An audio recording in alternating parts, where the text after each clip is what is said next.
the storm is near and your heart is filled with doubt and fear, there is a name you can call upon, a faithful God who won't leave you alone. When the burden feels too hard to bear and it seems like no one really cares, lift your voice, heaven hears your cry. Help is on the way, don't you deny.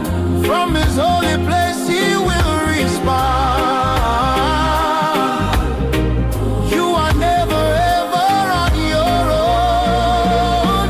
May the Lord answer you in the day of trouble. May the name of God be your strong tower. May he send you help from his sanctuary and give you strength in your weakest hour. When you call, he will hear you, he will never let you fall. May the Lord answer you, may the Lord answer when you call. When the battle rises up like a flood and you're standing trusting in his blood, he will be your shield and your defense. You'll find peace in his presence. Every prayer you've prayed in the night, every tear you've cried in the fight, he has seen and he won't forget. Your breakthrough is coming yet. From his holy place he will respond. You are covered, you are standing strong. May the Lord answer you in the day of trouble. May the name of God be. Indeed, he has a track record of answering when we call him in the day of trouble. Yours is to call on him in distress. Yours is to call on him. Welcome to Friday, 6:30. It's the 24th day of April 2026. Welcome. It's a beautiful song we love so much, centered on Psalm 20. May the Lord answer you when you are in distress. May the name of the God of Jacob protect you. May he send you help from the sanctuary and grant you support from Zion. And may he remember all your sacrifices and accept your burnt offerings. May he give you the desire of your heart and make all your plans succeed. We believe in the power of prayer. For all our plans to succeed, we believe in hard work. We believe in strategy. We also believe in the supernatural. Because James 5:17 says, Elijah was a human being just as us. He prayed earnestly that it would not rain, and it did not rain on the land for 3 years and a half. So we are coming together to call on the name of the Lord, so he will send us help from his sanctuary. We've been doing this for 30 days in the build up to the family consecration service next week Friday at the Oil Dome, and we are inviting you and your family, your entire household. Come, let us call on the name of the Lord together, because he is ever willing, he is ever ready to dry our tears and turn our mourning into dancing. Welcome to a brand new day. 97.3 Citi FM. This is the Citi Breakfast Show. My name is Caleb Kuda. You are covered, you are standing strong. May the Lord answer you in the day. Grateful to ABSA for helping us bring you business sense. ABSA says no matter how nice your landlord is, nothing beats owning your own home. ABSA knows this, which is why this 2026 we are helping you say yes to making it happen. With an ABSA mortgage, you can finance your dream home with flexible tailored solutions. Get up to 5 million Ghana Cedi with 5 to 15 years to pay back on a fixed interest rate. This 2026, say yes to your home sweet home. Visit an ABSA bank branch to apply for an ABSA mortgage together. Your story matters, ABSA. We'll bring you the news review very shortly, and that's proudly brought to you by Zonda and Fidelity Bank. Ghana is building, Ghana is moving, and certainly Ghana deserves the best. And now world-class vehicles are being assembled right here at home.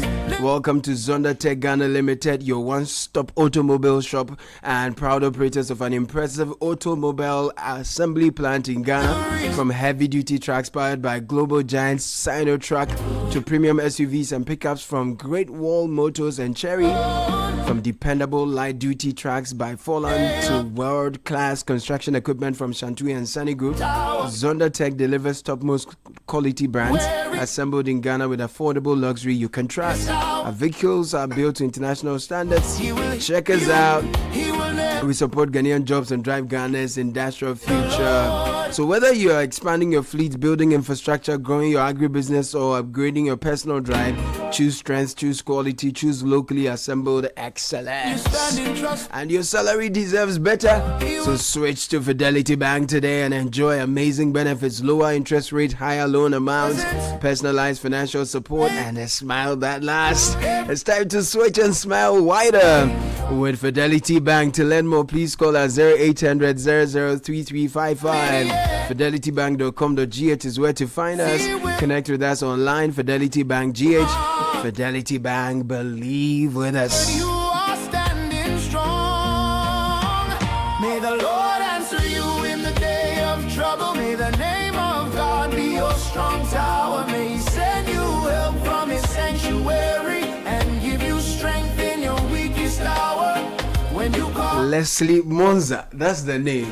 No. Leslie. No. We will reveal. Okay. We will reveal the artist. So there'll be a big reveal. Yeah, and he has another one he's dropped. We Oh, dropped yeah? that one That at one too. 8:15. Charlie, the song Okay. is beautiful. Yeah, man. we'll reveal the artist. The today. song is lovely. The artist will be revealed. So it's not the Leslie. No, that's his nickname. Okay. No, that's his radio name. Radio So, Stage. Oh, is that called stage name? Yeah. stage name. Yeah, that's his stage Because name. people are really asking where they can find the song. They want He to has dropped blast it another on one. their cruise. He Wow. dropped a pigeon one. It's so. So we'll drop wow. it this morning. So Later in the Yaro. morning. Yes, If you yes. so. I'm his manager. Oh, nice. Congratulations on your new appointment. A new record label. I know. We need new streams of income. I lost the records. Oh, you know That's right. So, Bernard, good morning to you. Good morning, It's Caleb. good to see you, and Akom is here as Good well. morning, Caleb. Look, my neighbor's kids say I should ask the system that the ECG transformation that they are doing, how long will 2,500 it, transformers. will it take for them to finish a particular location? It's not easy. Oh. Because It will be over soon. Charlie, And yesterday, I think there was a fire somewhere. Yes, Akosombo substation in Yes. the eastern region. Was that for Gridco? Yeah, Gridco. So yes, fire please. at Gridco Akosombo substation yes, disrupt yes, power across parts of Ghana. So maybe tell your neighbor's child that this fire was not linked to transformers. So this power outage was linked to fire. cool. Interesting. But Caleb, a lot of the stories are actually online. Yes, But yes, let's do the newspapers first. Okay, let me start with the Ghanaian Times this morning. And on the front page, I am ready for Ghana challenge. Carlos Queiroz. He in the photo, Kofi Adams is presenting a smoke to him. Very beautiful photo there. Government steps up fight against Galamsey, deploys drones next week, and 3,212 earth-moving equipment registered and tracked. And this disturbing report, 3 million Ghanaians vulnerable to food insecurity.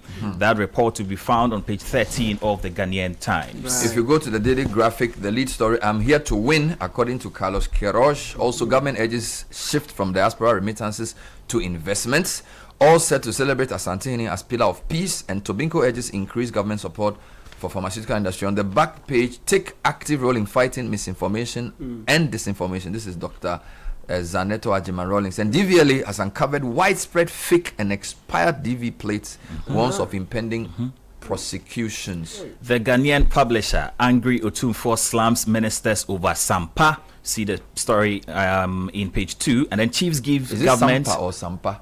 Sam- I think Sampa. That's how they Sampa. pronounce it. In the Okay, BA. Sampa. okay, Sampa. Yeah. Minister over Sampa. Yes. Now, chiefs give government 7-day ultimatum over 1 billion Ghana cedis bui compensation, and then pass anti-LGBTQ plus bill in current form. Al Hassan Suleimana Tampuli urges parliamentarians, and then Gabriel Tanko Atokle was not declared wanted. That is coming in from Yoko. Indeed, the Herald leads with that story. Yoko insists Volta Region Council of State member not wanted, denies including Kwame Gan Atokle fugitive in a $14.3 million gold dispute despite 9th April press statement. In other headlines, Ghana's Foreign Ministry demands South Africa's action against xenophobic attacks. GT Bank staff charged with stealing clients 12 million cedis, 600,000 spent on online betting. And we're told sad news. Ex-IGP Paul Tewi Akwe dies after prolonged illness. And of course, Ghana's foreign ministry demands South Africa action. Then Parliament's Energy Committee commends MPS transparency. The News Center, former IGP Paul Tewi Akwe dies after illness. They capture that story as well. And Galamsey outpaces slavery harm. Pediatricians call on Mahama to declare state of emergency now. 30% of gold bars surplus to assist small-scale miners. That is also on the front page. And foreign miners directed to shift operations to locals. All right, let me do the daily guide, and then Sami will do the BNFT. Government backs NLA KGL contract according to the DG. This is daily guide's lead story. Also, we're not illegal miners. Angry in my youth to Adamus Resources. And then OSP challenges no power to prosecute order. And then Ghana among US car theft destinations. This matter is not good. And then shift operations to local contractors, government to mining firms. We brought you the story yesterday. The BNFT, verify assets to curb litigation in property and vehicle deals, Bank of Ghana. Presidency backs agreement and revenue talks in ongoing NLA KGL contract. Still on the front page of BNFT, fragmented VAT systems threaten ECOWAS common market ambitions. And then in terms of mining industry highlights $92 million local manufacturing opportunity. Okay, let me take you online, correct? And channel1newsonline.com, some UK PhD stipend claimants completed in 2023. This is the High Commissioner Zita Benson. And AI-powered drones linked to nearly 50% drop in malaria cases in the eastern region. South Africa, Ghanaian community in high spirits despite xenophobic fears. This is the High Commissioner there. And the presiding bishop of the Methodist Church has been speaking. He says they account for tithes and offering. In Senate East, the Public Accounts Committee orders validating officer to refund 18,260 Ghana cedis over salary irregularity. And there is a lot more here. Public Accounts Committee summons former Techiman MFO over 1.3 million Ghana cedi expenditure overrun. We are told they spent about 900,000 Ghana cedis on fueling the drip equipment in a day. More details of that here. And other stories on Sam George and the LGBT issues. Sam George questions ACE Commission over alleged lubricant distribution to pro-LGBTQ groups. And anti-LGBTQ bill delay gives Parliament chance to revise legislation. This is Shaibu Mahama. If you go to citynewsroom.com, Publican AI key to transparency and revenue boost. This is Deputy Finance Minister speaking. No contractor owed a peswa under big push projects. This is Abuja speaking here. Traditional Medicine Practice Council shuts down over 8 herbal shops. This is a big one. And the one, Bernard, we spoke about earlier, grid code to investigate cause of fire at Akosombo substation. If you go to the High Street Journal, interesting article here. Ghana's gold for Ghanaians or jitters for investors walking the tightrope of mining indigenization. Ghana faces deep concentrated food vulnerabilities despite national resilience. This is the new research coming from the Ghana Statistical Service. After recording revenue shortfall, government keeps reins on expenditure with 13% underspending in 2025. More stories on the High Street Journal. If you go to My Joy Online, Ghana owes £5 million in unpaid stipends to PhD students in the UK. This is the High Commissioner. There's a raft of stories linked to her. And Intim Fojo denies alleged sexual relationship with Angel Maxine. There are more stories here like that. If you go elsewhere, Trump says Israel-Lebanon ceasefire extended by 3 weeks, but he won't rush Iran deal. Yeah, and there is more. U.S. soldier charged after winning $400,000 betting on removal of Maduro. Wow. Yeah, and CNN, U.S. prepares strike options for Iran's Strait of Hormuz defenses. All right.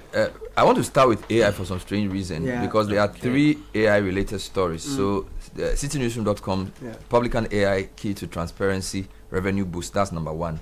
Still on that website, we're told that AI-powered drones linked to nearly 50% drop in malaria cases in the eastern region. Okay. Number 3, government to launch national AI strategy today. But while all this is going on, Meta, the owners of Facebook, say they will cut 8,000 jobs because they're going to spend more on AI.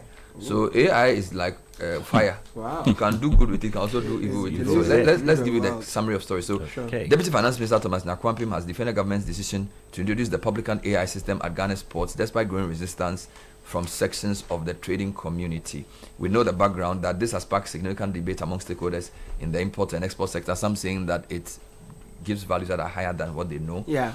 The government officials maintain that the system is a critical step towards strengthening revenue collection and enhancing transparency. That's a story around controversy on AI. Then, we are celebrating World Malaria Day. Correct. And the graphic has a pull out on malaria and Ghana's progress. Channel 1 News' William Na has an article that says AI-powered drones are linked to nearly 50% drop in malaria cases in the eastern region. Nice. And according to the story, a pilot program using drones and artificial intelligence to identify mosquito breeding sites has cut malaria cases by nearly half in parts of Ghana's eastern region, offering a potential breakthrough in the country's push towards elimination. At the Eswom Health Center in the Kwaibibi municipality, where malaria has long dominated outpatient attendant, health workers reported a noticeable drop in cases during the intervention. Philip Penty, malaria focal person at the Ghana Health Service, says it's our number one burden, but we saw fewer cases during the pilot period compared to the same time. So they use AI and drones to find specific areas where malaria is concentrated and targeted those communities with certain interventions.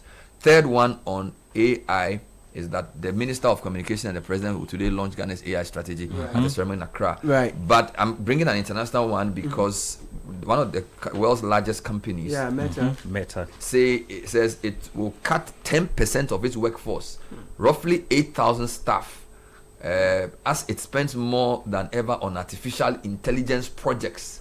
A key reason for the layoffs is Meta's increasing spending in other areas of the company, including AI, for which it will this year spend, wait for it, $135 billion. Now, Ghana's economy is worth $100 billion. And one company says it's spending $135 billion. On AI. So anytime you use Facebook, you are increasing somebody's empire. According to data I have, maybe our economy will be more, but our economy is supposed to be $100 billion economy. I suspect it's more. Wow. But $135 billion is what this company is spending on AI. And they will sack 8,000 people. Okay, from let's enter Galamsey, and government is seeking to deploy some AI there as well. Right. The story, the Ghanaian Times, page 12, government steps up fight against Galamsey, deploys drones next week. Story by Kingsley Asari. The fight against illegal mining, popularly known as Galamsey, has received a boost following the procurement and imminent deployment of advanced drone systems by the Minerals Commission. The drones, scheduled to begin operations next week, are expected to provide real-time surveillance data on illegal mining activities across the country to facilitate swift enforcement actions. Okay, let me bring your attention to roads and tie two stories. I thought you tied to the Galamsey that the news center is yes, yes. Let me tie it to that. News center page 2. Galamsey outpaces slavery harm. Pediatricians call on Mahama to declare state of emergency now. Story by Elvis Dakum. A powerful and urgent appeal has been directed at President John Mahama, with the Pediatric Society of Ghana calling for illegal mining to be formally declared a national emergency, warning that the crisis has evolved beyond environmental degradation into a full-scale threat to public health and national security. In a strongly worded statement addressed to the presidency and signed by its president, Dr. Medicine Hilda Mantiaba Boy, the society described Galamsey as a crime against present humanity, drawing a striking parallel with the transatlantic slave trade, one of history's gravest injustices. Right. She's Hilda Mantibia. Mantibia. The way it's spelled there. Okay, Mantibia. Right? Yes. Manti of wow. Mantiaba. Oh my Lord. It is well. Yeah. Channel1newsonline.com. We're dealing with some road issues now. Yeah. Mahama assures relief for commuters as Kaswa Winneba Road project progresses. Abigail Arthur writes that President John Dramani Mahama has assured commuters of relief on the heavily trafficked Kaswa Winneba stretch following an inspection of ongoing works, expressing satisfaction with both the pace and the quality of construction. Now, speaking after touring the project site, President Mahama acknowledged the daily difficulties faced by road users but urged patience as work progresses. Quote, I can understand the frustration of commuters on this road, but like the minister said, Help is on the way. I have inspected the road. I have seen the progress of work, the quality of work, and I think the contractor has done a good job. And he noted that the project highlights the growing capacity of local firms to deliver major infrastructure to global standards. Quote, it reinforces our confidence in the capacity of Ghanaian contractors to be able to do world-class projects like any international contractor. Then if you go to citynewsroom.com, the sector minister Kwame Gavin Zagboja says no contractor is owed a peswa under the Big Push project. Details: the Minister for Roads and Highways, Gavin Kwame Agboja, has stated that the government has cleared all outstanding payments owed to road contractors working on major projects across the country. According to the minister, contractors who have submitted work certificates under both ongoing and newly initiated Big Push road projects have been fully paid. The minister made these remarks when he accompanied President Mahama to inspect ongoing works here. Bernard, so are these roads being done in the 24-hour economy kind of well, format? I think it depends on the contractor, because some contractors work at night, some also we don't even see them. Yesterday I got a call from somebody that the Ashaiman to Afienya Road, the project was very slow and that it was causing a lot of traffic. So it really depends on the contractor. Now I think we should move to South Africa briefly, where the High Commissioner of Ghana, South Africa, has been speaking to Channel One News about the attacks against Ghanaians and other foreigners in that country. So Ghana's High Commissioner of South Africa, Benjamin Anani Kwashe, has assured that Ghanaians living in South Africa remain in high spirits despite recent concerns over reported xenophobic incidents targeting foreign nationals. His comments follow heightened diplomatic engagement between Ghana and South Africa after emerging reports and social media content suggesting xenophobic attacks in certain communities within that country. Speaking on Channel One News' newsroom, he said the Ghanaian community continues to adhere strictly to the laws and protocols of their host country despite growing public anxiety triggered by viral videos. And then the Minister of Foreign Affairs, Okucheto Blackwell, has also been in close contact with South African authorities as part of efforts to assess the situation and ensure protection of Ghanaian citizens. Okay, let's come back to Ghana, because 3 million Ghanaians vulnerable to food insecurity. That is according to report. Story page 12 of the Ghanaian Times. By Raymond Appiah and Ponsam. 3 million people in Ghana remain vulnerable to food insecurity despite generally stable national consumption levels. The government statistician Dr. Al-Hassan Idrisu has warned. He explained that although Ghana had not reached a nationwide food crisis, underlying pressures including inflation, climate-related shocks, and global supply disruptions continue to strain vulnerable households unevenly. Speaking at the unveiling of the Mobile Vulnerability Analysis and Mapping report yesterday in Accra, Dr. Idrisu said effective intervention depends on accurate and timely data, stressing that we cannot respond effectively to what we do not measure clearly. Yeah, more on that on the High Street Journal. It says the report, based on the Mobile Vulnerability Analysis and Mapping Survey conducted in collaboration with the World Food Programme, covered 9,000 households across all 16 regions between October and December using a telephone-based methodology. Now, according to the data, about 91% of households maintain acceptable food consumption levels, suggesting a degree of national resilience. However, an estimated 3 million people remain vulnerable, with conditions described as poor or borderline in terms of food consumption. A couple of quick stories. Fire at Akosombo substation disrupt power supply at Gridco. This story is by Letitia Osei on Channel One News with some photos. It says the Ghana Grid Company has confirmed a major fire outbreak at its Akosombo substation in the eastern region, leading to disruptions in operations and power supply in parts of the country. In a statement yesterday, Gridco said the incident occurred at 2:01 p.m., affecting power generation and transmission. A full evaluation is underway to determine the extent of impact and enable technical teams to commence processes to restore normal operations. No timelines are given in the statement. A photo is attached showing smoke in some structure.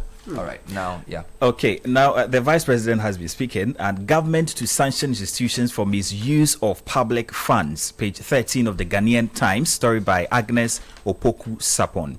The Vice President of Ghana, Professor Nana Jane Opoku Agyemang, has announced tougher sanctions for public institutions that misuse state funds and fail to follow spending rules. Speaking at the Controller and Accountant General's Department annual conference in Koforidua yesterday, the Vice President said the government was determined to protect public funds through stronger laws, digital systems, and stricter accountability measures. Right. All right, a couple of stories here. The Herald has led with this story it's usually like tango between the Volta regional member of the Council of State and IOCO.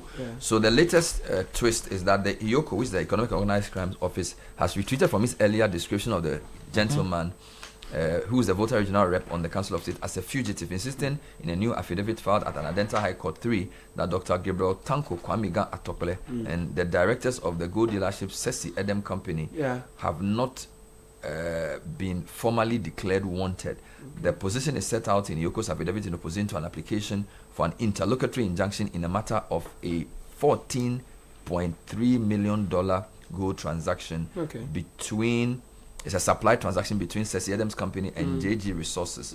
And the background, the case is given. So essentially, there was a description of the gentleman as a fugitive, who in an earlier description was said to have been hiding. But in a new shift, paragraph 19 of the affidavit placed before the Adenta court, Yoko states that no formal, quote, wanted notice had been issued or published against the applicant. So the story continues, and I think the case continues in court as well. Right. Let me bring your attention to the Public Accounts Committee. It summoned former Techiman MFO over 1.3 million Ghana cedi expenditure over. So the Public Accounts Committee has directed a former Municipal Finance Officer of the Techiman Municipal Assembly, Alhaji Kasimu Ashagu, now with the Ministry of Energy, to appear before it over a 1.3 million Ghana cedi expenditure overrun flagged in the Auditor General's report. The directive was issued when the Assembly appeared before the committee in Kumasi yesterday. The report showed that the Assembly exceeded its approved budget of 1.9 million, recording an actual expenditure of 3.2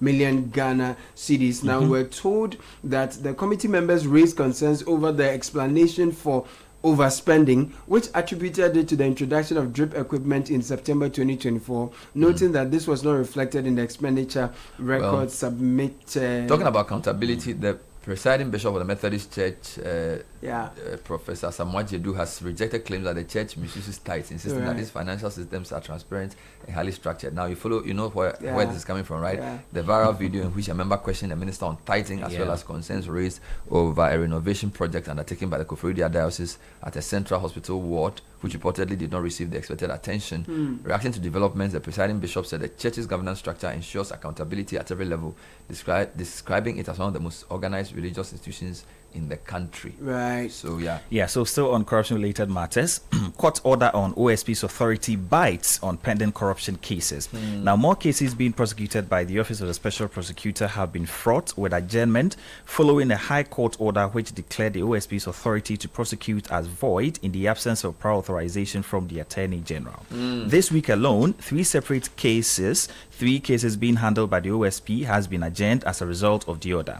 The cases are the one involving former Chief Executive of the National Petroleum Authority, Mustafa Abdul Hamid, who is standing trial with others for allegedly extorting more than 291 million Ghana cedis from oil marketing company. Now, the second case to be adjourned this week is the one involving the former Public Procurement Authority Chief Executive, Ejedi Mbwatin Eje.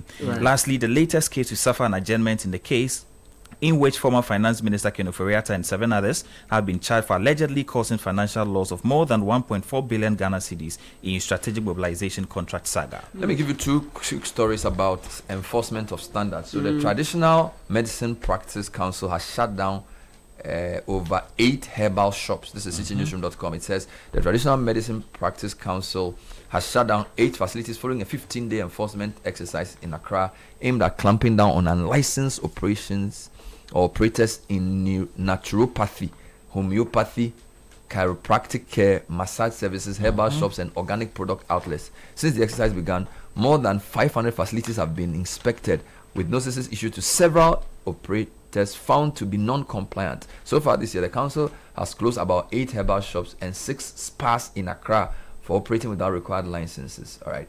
Then DVL is also uncovering a widespread fake and expired DV plates, warns of impending prosecution. So this story is in graphic back page. The DVL, which is the Driver and Vehicle Licensing Authority, has uncovered widespread use of fake 2026 DV number plates and expired 2025 DV plates in this region, Greater Accra, with a stern warning that effective May 4, persons using these vehicles will be arrested and prosecuted. Now, it was a month-long road inspection activity that the authority found many forged DP stickers in the system, contrary to Regulation 2311 of the Road Traffic Regulation, which prohibits the use of vehicles with forged license. Right, so the Ghana Football Association has unveiled the new Black Stars coach. Carlos.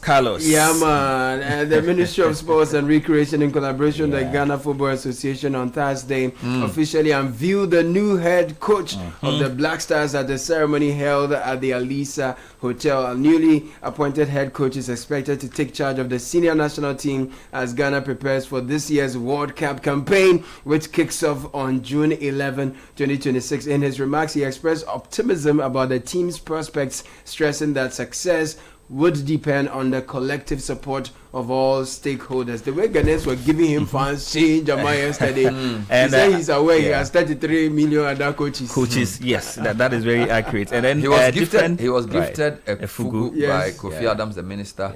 Symbolic welcome, hoping he does well. We wish him well. And then he also says, I am ready for Ghana Challenge, the story Guardian Times. And he says, speaking at his unveiling, as you've indicated yesterday, Carlos Queiroz said since his arrival on Wednesday, he has seen and felt the Ghanaian vibration around the Black Stars. Quote, the Black Stars is huge, and that means our dreams and expectations are also huge. I must say that after 8 national teams in a couple of important competitions, this is the biggest challenge of all my entire career, and I'm ready for it. Nice. Well, we wish him well. We wish the Black Stars well. There's a very interesting story I wanted to end with, where the CDD is talking about Ghanaians saying that they prefer voting for their metropolitan districts. As if it's page 17.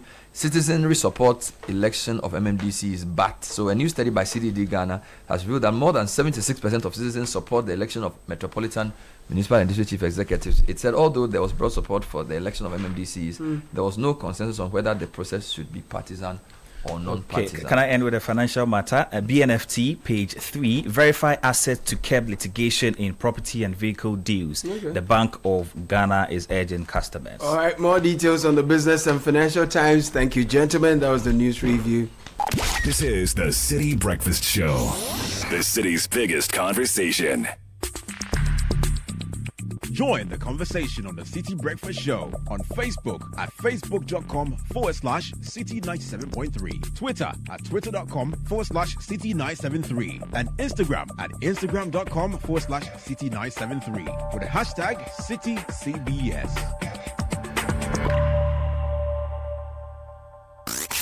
Unleashing the power of relevant radio. This is Citi 97.3.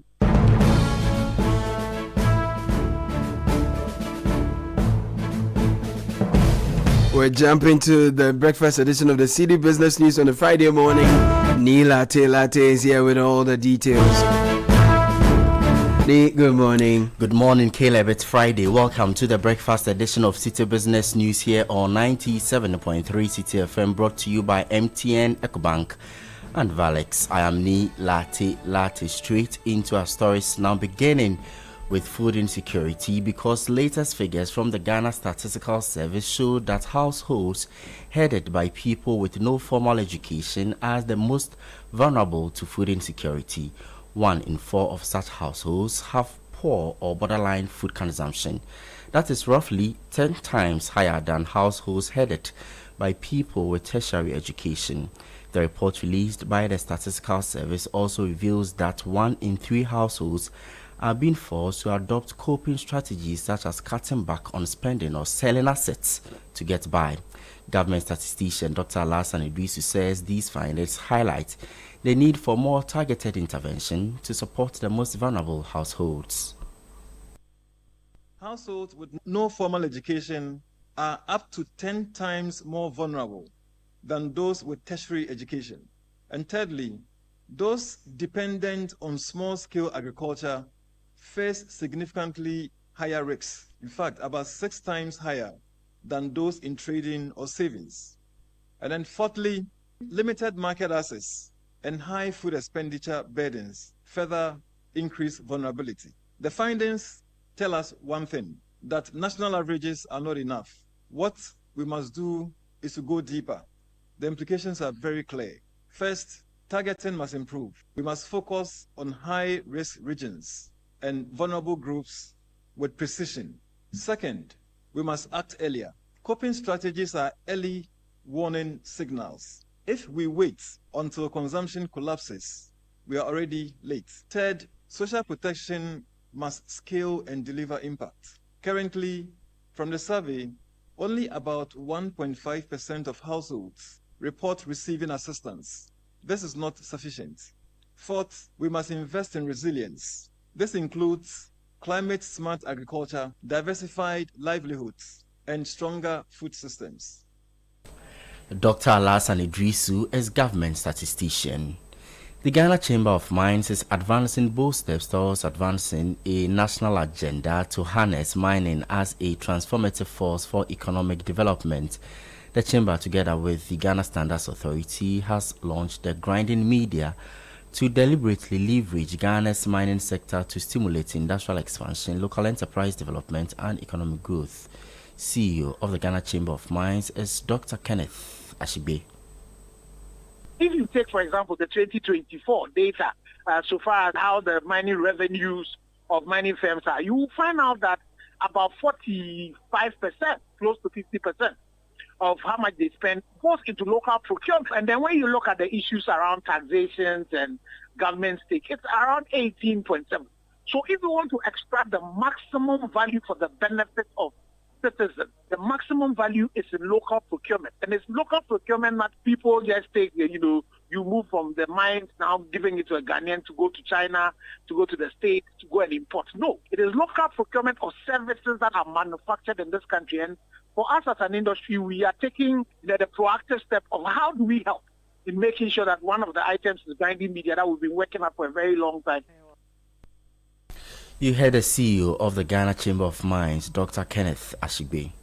The immediate past president of the Ghana Hotels Association, Dr. Edward Akanyamike Jr., is encouraging the association's newly sworn-in national executives to prioritize the transparent and inclusive distribution of the 1% Tourism Development Fund created by the Ghana Tourism Authority.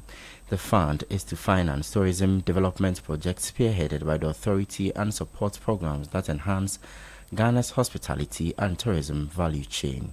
Addressing members during the swearing-in ceremony of the association's national officers here in Accra, Dr. Nyamike Jr. noted that the prudent management and fair allocation of the fund would play a crucial role in helping industry stakeholders recover from recent economic challenges while positioning the sector for long-term growth.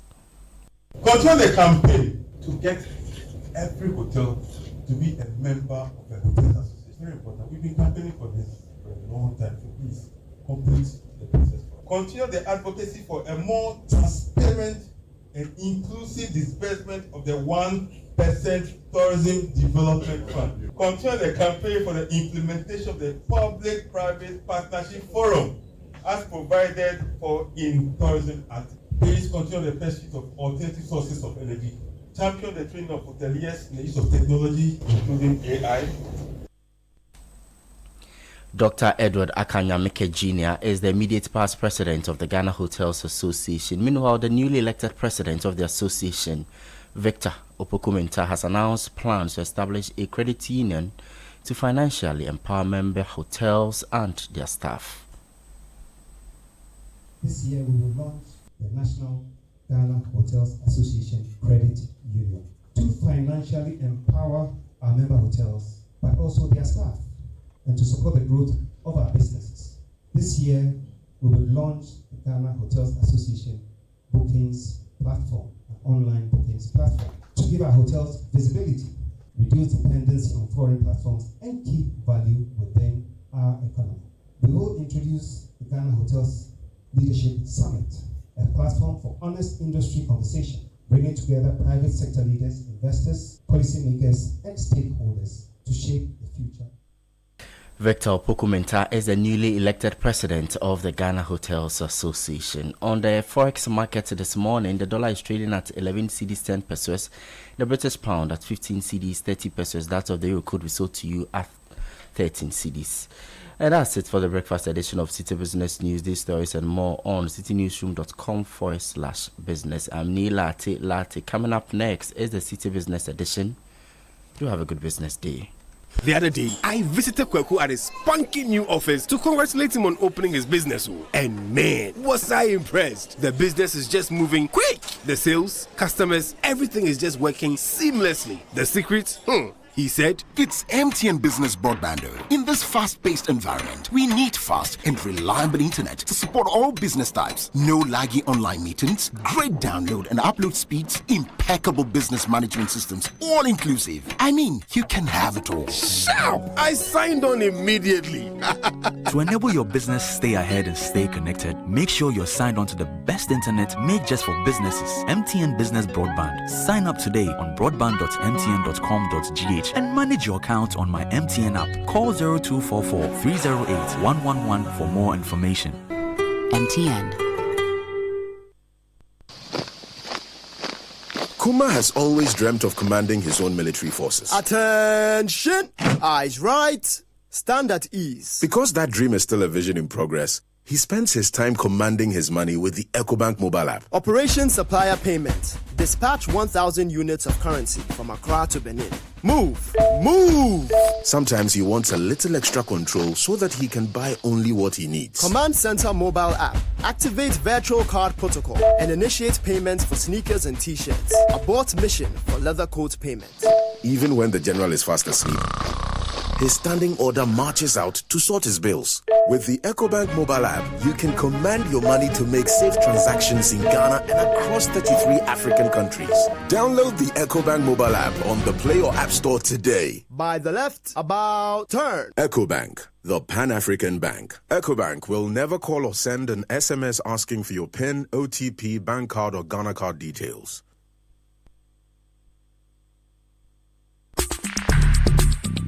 Join the conversation on the City Breakfast Show on Facebook at facebook.com/City97.3, Twitter at twitter.com/City973, and Instagram at instagram.com/City973 with the hashtag CityCBS.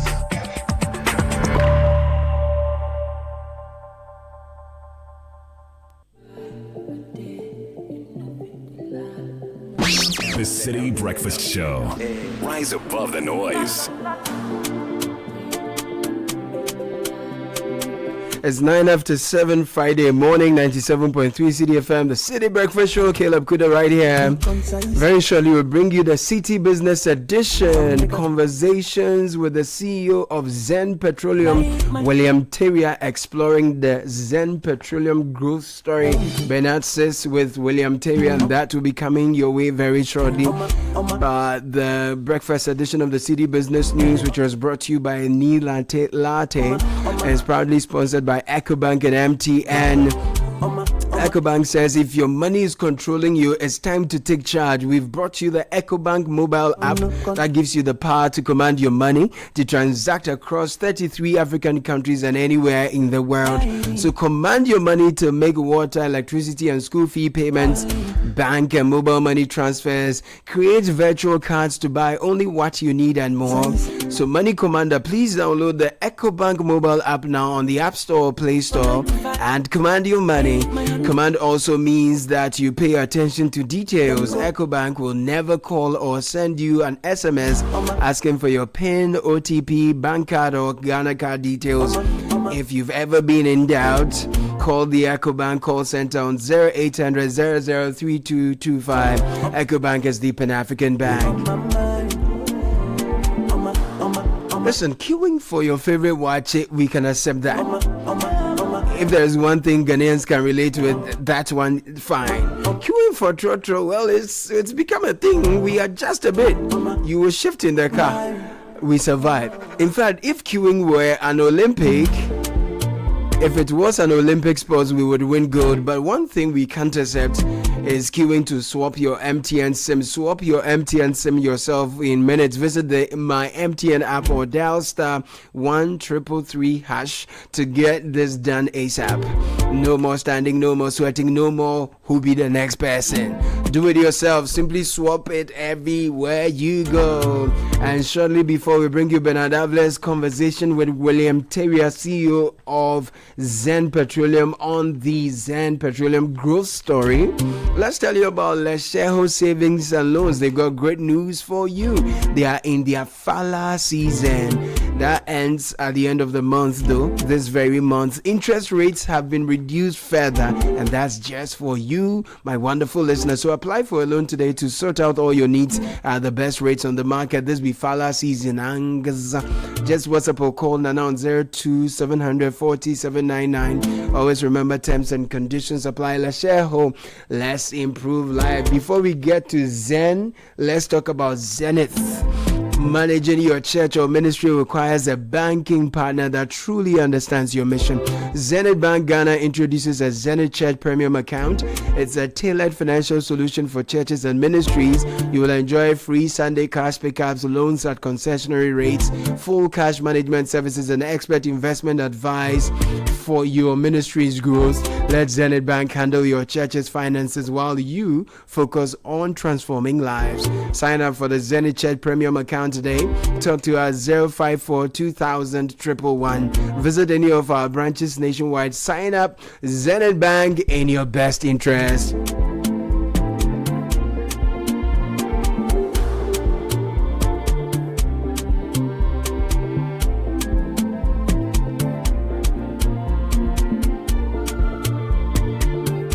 Before we jump into the business edition this morning, very, very quickly, here's a special dedication.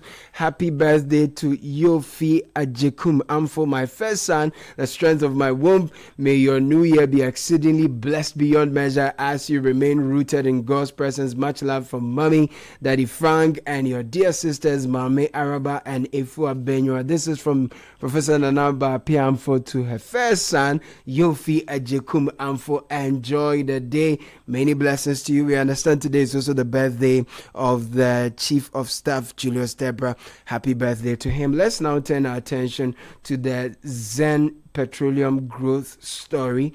Bernard sits with the boss of Zen. Enjoy this one. This is the City Breakfast Show, the city's biggest conversation.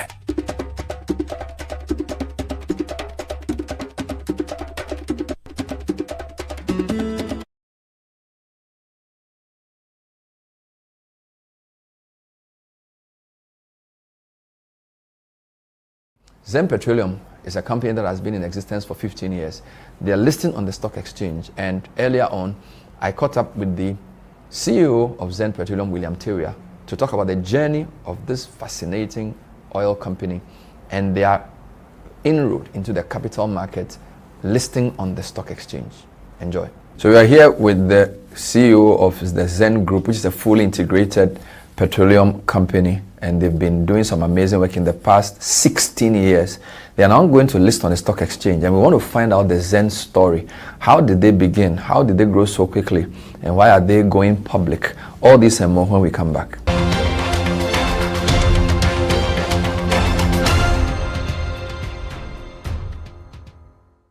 Welcome back. So my guest is Mr. William Terrier, who is the founder and CEO of the Zen Group. So what is this group? What are the various aspects of the petroleum value chain that they play in?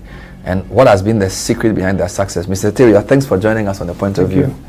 Congratulations on 16 years of Zen. Thank you. How did it start?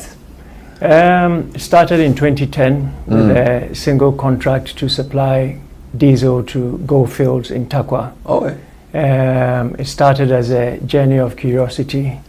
It led to our second mine, our third one, and now we're branching out into a retail sector, or we branched out into a retail sector 5 years ago, and that's another market sector that we're looking to grow, and here we are today. So beyond the retail, you are into transport, you are into bunkering, you are into petrol, you are into mining. Tell me about the group and the various components. Okay, so we started off with Zen Petroleum, which is the OMC, the oil marketing side of things. So we deal with the end customer. Subsequently, we acquired a bulk distribution license, a BDC license, to take care of the imports. And we had challenges on the transport side of the business, so we decided to start to get into that space. We started off with a women's only logistics business. We now have 100 plus trucks doing our own transport. We do a bit of bunkering to the vessels, as you mentioned. We're into lubricants as well. We blend our own lubricants. So we're pretty much along the entire value chain in the downstream sector. And we own a terminal in Takoradi as well. Wow. But in terms of supplying lubricants or fuels to the mines, we understand you are either the top or number 2. We're a major supplier to the mines in Ghana. We used to be probably about 80% of the market. It's now down to around the 50% mark. But I think it's important to stress that the mines only consume 6% of what of the entire downstream sector. So mines consume 350 million liters a year. Retail is 4 billion. So retail is really where the action is. So who is Mr. William Teria? I'm Ghanaian, first of all. I'm a Fanti. I grew up in Salt Pond. That's where I went to primary school. My father moved, or our family moved to Accra in the late 70s. I went to school in Prince of Peace Academy in Medina and then pre-sec for 7 years. So Prince of Peace near UPSA, that corner? Yes, that's right. I see. Amazing. But you are a management accountant by profession. So I moved to the UK after my A-levels in pre-sec.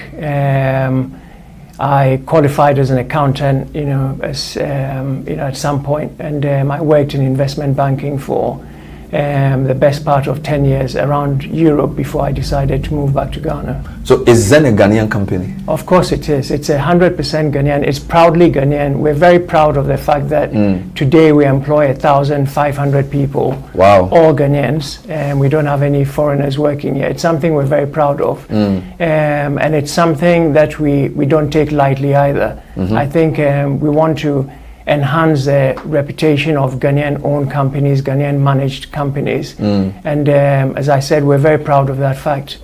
Because I'm sure this is not the first time somebody would have asked you whether you're a Ghanaian company. Have you been asked that question? We get that a lot, and I see it as a compliment and sometimes as a derogatory statement, because compliment in the sense that I guess they're trying to say we appear to run on international standards, is derogatory in the sense that anything that looks good is assumed to be foreign, and I think that's something that that prevails quite a bit. Anytime they see something working properly or looking structured or well organized, people assume that it must be foreign. It cannot be Ghanaian. So I'm not too sure to take that. What is your position in the OMC? I don't want to call it rankings, but in the industry structure, where do you place? In terms of volume, we're number 4. So we've grown from an upstart 16 years ago to a number 4 position. Wow. We operate in as I said before, in the BDC space, in the OMC space, and across the value chain. But we're number 4 today, and we feel that we're only halfway through where we need to be. In the retail space, which is 70% of the downstream sector, we've only just started a few years ago, so we think there's a lot of scope to grow, and we believe in the next few years we should be able to expand quite rapidly. So beyond the nice green and white, what makes your brand as an OMC or generally as a company different from the others? Because the last time I checked, over 100 and something. There's close to 200 OMCs in Ghana, and you are number 4. We're number 4 in terms of volume. If you look at the retail space, I think we're number 5, just retail only, excluding industrial. So if we talk local or Ghanaian-owned private, you are probably number 2. Possibly, I don't know. Yeah, because if you say you are 5. There's always like state-owned. Yes, there's Goil, then there's Shell, there's Total. There'll be Shell and Total who are not Ghanaian-owned, and then there's Star. Yes. So you are 5 So in terms of the Ghanaian private, you're number 2. Possibly, yeah. Wow, that's serious. It's I think it's interesting. It's we just do what we believe is right. We started off in very humble beginnings. We've focused pretty much on compliance, corporate governance, doing the right thing, safety, delivering value to the end customer. customer service, quality products, all of those things. And where we end up is where we end up. For those who don't know the intricacies of your sector, somebody will say, super is super. Yes. Diesel is diesel. Yes. All right. So what makes Zen petrol better than another person? Or Yes. diesel for that matter? Super is super, diesel is diesel. But if you buy 10 liters and you get 5 liters in your car, then you're being shortchanged. If you buy super and it's contaminated, it can damage your engine. If you buy diesel and the sulfur level is a lot higher than it should be, that could be a problem for you. So it's there's a little bit more to it than that. So in terms of what you've just said, what makes you different? Well, we always set out trying to do the best we can in every possible way. So to start with, offer competitive prices. That's something that we started doing years ago. We believe that the end consumer deserves the best price possible. So we've always tried to sell at the lowest price possible for us in a sustainable way. And we've always maintained that our prices need to be uniform across our network, not just in certain parts of the country where there's too much competition. We believe our price needs to be uniform everywhere you go. That's also out of respect to our customers, so you don't feel that you're being shortchanged or somebody So you else don't is subsidizing. differentiate prices geographically? We don't. It's the same price. If you see a price for gas oil or gasoline, is the same across the country. We've always believed that the customer deserves to receive the quantity of fuel that they've paid for. So if we say we're giving you 50 liters, you need to have 50 in your car. It's something that we take very seriously. And then, of course, the quality needs to be the best quality available. So this discussion around MPA should allow OMCs to do differential pricing. Based on what you've said to me, you probably would say you don't think it's necessary? Differential pricing is similar to predatory pricing. So you're not actually delivering value, you're just taking advantage of the customer. So where there's more competition, you drop your price, and where there isn't, effectively you're overcharging the customer. So we don't believe it's fair to our customers, and we believe the right thing to do is to keep the same price everywhere you go. And we don't believe that predatory pricing is the way to go. In certain countries, predatory pricing is actually legal. So you are referring to differential pricing based on geography. My understanding of the proposal is differential pricing on the basis of date part. So for example, they'll say if I come to a Zen at 11 p.m. as against a Zen at midday, you may want to say that if you come at 11 p.m. and there's a lot of activity, Zen could say you would charge a lower price at 11 p.m. than if I came at 12 midday when a lot of people are. So it's more like a time differentiating. If it's a time thing, then it needs to be consistent across the country. So you can't say after 11 o'clock I'll sell it cheaper in one part of the country, but I'll sell it at a higher price at a different part. So the time differentiation must also then have an even distribution geographically. Of course, that's only fair to the customer. But if you look at the general industry structure and the rules around the MPA, I'm sure in every sector we call the market structure, right? Whether it's banking or petroleum. When you look at the way the downstream sector is it sustainable? I ask this because you have close to 200. Yet if I look at the top, I don't know, probably top 10 of you, I think the whole market is for you, or probably even a few out of it. In terms of numbers, yes, the top 50 are responsible for 90% of the volumes. The top 50? The top 50. 90% of the volumes. 90% of the volumes. You've then got 150 who are responsible for 10%. Exactly. So I think you could easily argue that there are too many players in the industry. You could also argue that the MPA Act, which came in 2005, has probably reached its sell-by date and needs to be reviewed.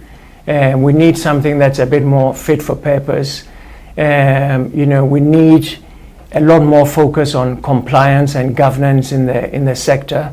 So I think that there is a discussion to be had on how we structure the downstream sector. Okay, we'll talk about your reason to list, and we'll discuss that. But I just wanted you to talk about what makes the unique, because you mentioned retail, you mentioned bunkering, transportation, and logistics, lubricants, mining, terminals. That seems like a lot going on. And there's a BDC as well. Yeah. Right? I mean, does that make you more competitive, or does that increase your costs as a business? Because not all of your competitors play in that whole sort of ecosystem. You're right. It's a lot more to manage, but we feel it positions us better to offer value to the end customer. You know, by having a BDC, we can control what is coming in. We can control the quality of it, particularly for the mining sector. And for retail, we would like to do the same, but the manner in which laycans are awarded in the industry makes it a bit more difficult for us to do it. But we believe that overall it positions us better to offer value to our end customer. Zen is going to list in the next few days, and we want to talk a bit about that now. I've heard people say that the fuel or petroleum sector itself, the downstream, should be reserved for Ghanaians. I've heard that said before, that look, when it comes to the upstream where there's drilling and that kind of thing, we may not have the necessary capital, so it's fine to bring a foreign company to support. But selling petrol should not be something you should have a company from abroad doing in an African country. I've heard people say that. What are your reflections on that before we even come to why you're listing? It's an interesting point. I mean, you can always understand the rationale for putting Ghana first and for keeping industries Ghanaian owned. I think the more important thing is to have Ghanaian companies that are well run. Because if you make Ghanaian owned and the general public are not happy with the services we're offering, then it's the same customers who are going to ask for the foreigners to come back. So I think when we started in the mining space, it was a sole preserve for multinational companies. It was pretty much Shell and Total. We're the first Ghanaian to actually start supplying fuel to the mines. And we made it a point to make sure that we operate at the highest possible standards, so we can break this notion that just because we're Ghanaian or a Ghanaian company doesn't mean that we can't also operate at the highest standards. So that's the reason why we've always focused on compliance, corporate governance, discipline, and all the other negative sentiments that are attached to Ghanaian businesses. You know, there are people who in the past believe that if you want to buy quality fuel, you've got to go to a multinational. But we would like to think that in spaces like the mining sector, where quality is a big thing for them, we've been able to prove ourselves and stand our own.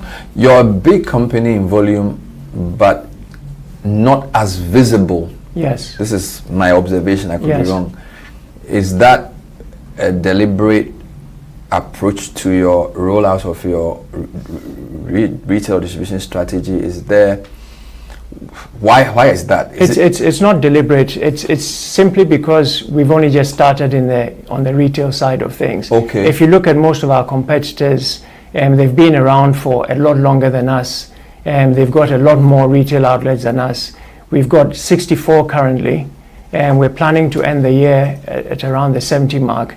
And the plan is to keep growing to probably 200, 250. But the reason you don't see too many is because we've literally just started in that space. We were complete upstarts only a few years ago. And if you look at our growth in the downstream sector, in the retail side of the business, it's been growing quite rapidly. So for you, it's logical to start from the BDC, the mining, and then sort of work your way into the retail, because some people will do it the opposite way. Look, it's just the way it played out. You know, we started off in the mining space, and the original intention was to expand the mining business across West Africa. There was a time where we actually had Zen Mali, Zen Burkina, Guinea, Liberia, but I think we had a few challenges, mainly to do with the way things are structured in the downstream sector here. We wanted to be able to supply the region from the northern parts of Ghana, but we're being forced to live from Tema, so the business wasn't really sustainable. We had to sadly walk away from that, and since we made that decision, the focus was then to target the retail sector in Ghana. So we pretty much started, I think, 4 or 5 years ago from a zero base, and we've grown it to where it is today. So how many outlets do you have, retail outlets? 64 retail outlets now. As I said, we're looking to add maybe another 10 or so this year. And we're growing. If there's viable retail outlets out there, we're interested in them. We've looked at acquisition, but at the end of the day, you need to get quality assets. You just can't grow for the sake of it.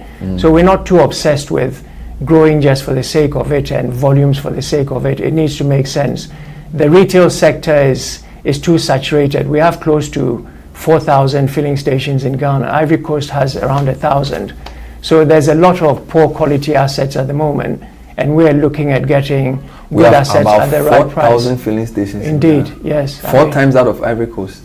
Something along those lines. So you've got to ask yourself why. Maybe it's a profitable business. It's not. A lot of them are losing money. So why are they in it? I've got absolutely no idea. We get a lot of referrals. People come say, we've got this station, do you want to take it over? And the answer is no. We so they enter with the wrong assumption? I think the assumption a lot of the time is that there's money in the petroleum sector. Once you enter, you're definitely going to make money. Of course, like any other business, whether you're running a restaurant or any other business, some will make money, some will lose money. But my suspicion is that a lot of them are losing money. Wow. We're speaking to the CEO, founding CEO of Zen Petroleum. They are listed on the stock exchange later this week. It's a fantastic story of a Ghanaian company that in a decade and a half has grown so rapidly into one of Ghana's most admired petroleum groups. When we come back, we'll talk a bit about their decision to list and what that means for you and quality in the sector. There are also some cross-cutting issues around the general state of the sector now that EVs are challenging traditional fossil fuels. Stay with us. Welcome back. We're speaking in this part of the show to the CEO of Zen Group, the Zen Petroleum Group, Mr. William Terry. Started the company in 2010, and in 2016 they are in the top 4 by volume, and he is talking about their intention to list on the stock exchange. So why are you going on the stock exchange? Good question. There was a lot of internal discussion as to the pros and cons of listing, and I think those are well known. For us, we felt that I've always believed myself that having a smaller stake in a successful company, in a sustainable business, is much better than owning 100% of a smaller business that is always struggling. We've also always set out to run we want this business to be transgenerational, and we want it to be around for a long time, long after I've gone. And so we felt listing on the stock exchange, opening up your shareholding for others to participate, makes you a true Ghanaian company for starters. It reinforces the disciplines that we've had all along, which is discipline with compliance, corporate governance, all of those things. And pretty much opening up the company so that we can say we're a true Ghanaian company, not just in terms of the way we do things or employee setup, but also in terms of the ownership. So what type of individual organizations are you looking at? Is this like for different people to just come and buy, or more institutional? It was a private placement by institutions. Okay. It was pretty much spoken for before it was opened up to the public, as you're required to do by the SEC. So we ended up raising a lot more, close to $1 billion, I believe. Oh, more than you needed. More than we needed. So we've decided to just stick to the 20% for now, to be followed by some form of employee share ownership scheme. We've always believed that employees are a big part of everything that we do, and that is actually the case for us. And then afterwards, the intention is to float even more shares, ultimately to bring my own personal holding to way less than 50%. Really? It's not very typical of a Ghanaian company to do this. The history tells us that a lot of Ghanaian companies like to remain private. There are some who've listed, but it's not that many. Even with our financial institutions, I think the governor is now trying to urge more of them to list. So it's very interesting for you, only 16 years, to say, look, others should come on board. Would this make the company bigger? Would it make the company stronger? Or is just you saying, I want others to come and share my success? Well, I think hopefully it will make us bigger, it will make us stronger. You know, people can go around and say we own a part of Zen, rather than Zen is a privately owned company belonging to one family. I've always felt that, you know, the best way to do it is to open up the share ownership. It also forces certain disciplines on you. And those are things that we're comfortable with in any case. I mentioned before about compliance, you know, regulatory discipline, financial discipline. Those are things that we've always set out to do from the day we started. So we don't really see that as being too onerous on us. And yes, I mean, you know, people have their own opinions about whether a company is better owned by one person or you know, whether the listing route is the best, and you know, we've chosen this path. Should we look for further backward integration upstream in the future? Yes, I mean the whole idea of the business is that, you know, you need to keep being innovative. You need to keep looking at areas of growth. It's something that comes with the territory. It's something that you have to do whether you're listed or not, and we've set out to do that from day one, which is why we started off as an OMC, and now we've got the BDC transport terminal side of the business. Things evolve every day. EV cars are coming. We need to look at that, what effect that will have on the business, how we mitigate those risks. And yes, it's a constantly changing environment. So the future of the sector you're in, how optimistic are you that there's going to be a business in, say, a decade? I ask this because, as you rightly said, EVs have come. There's a general move away from fossil fuels. Indeed, one of the biggest companies, BP, they changed their name to Beyond Petroleum. Right? They used to be called British Petroleum, to signal the realization that fossil fuels may have a sell-by date. Fossil fuels have been resilient, but as somebody who looks into the future, how rapid will the withdrawal from petroleum products be, in your view? Well, the downstream sector in Ghana has been growing quite rapidly over the last few years, in spite of all the talk about alternative fuels. It's a $7 billion industry. It's not going to disappear overnight. So, of course, change will come with everything else.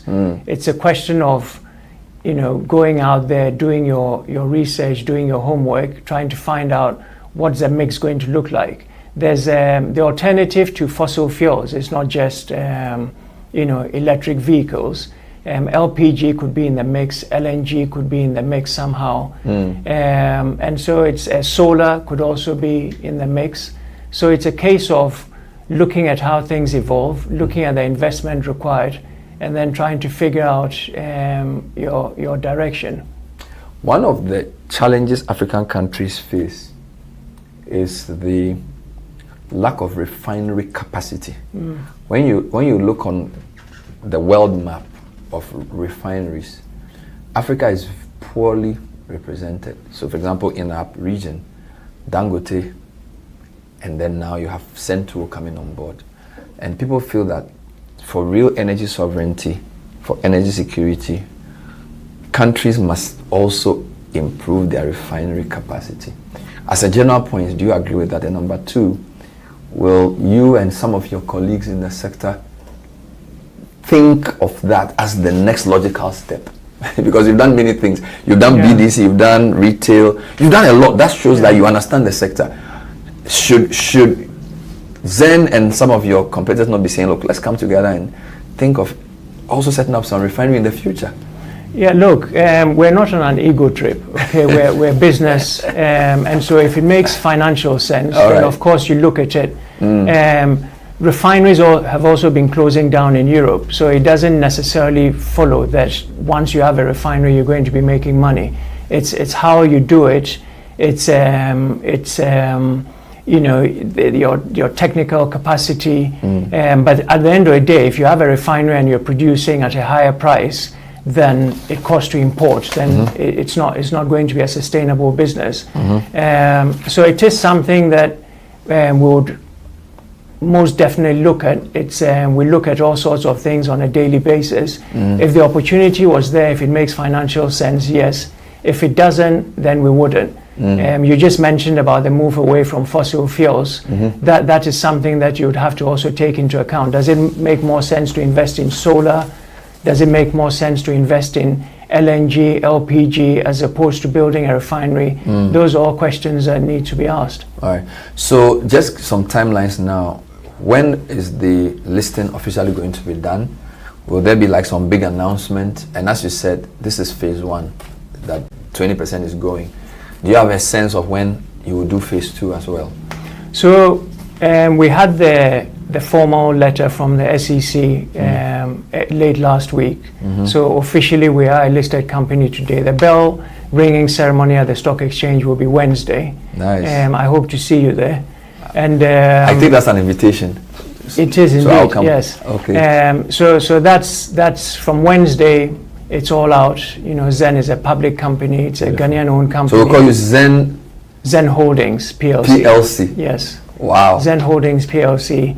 And the next phase, the staff employee ownership scheme, we've started discussions already on that, and we hope that will happen in the next year or so to formalize the staff participation. The staff already share in 20% of any dividends that are paid out. That's been the case for the last few years. So this is just formalizing a structure where they have their fiscal ownership of the shares, and then after that, at some point in the next few years, we'll look at listing more on the stock exchange as well. I see a lot of young people working with you. It's a big thing for us. Our employee, our head count is a strong part of our balance sheet. It's something we're very proud of.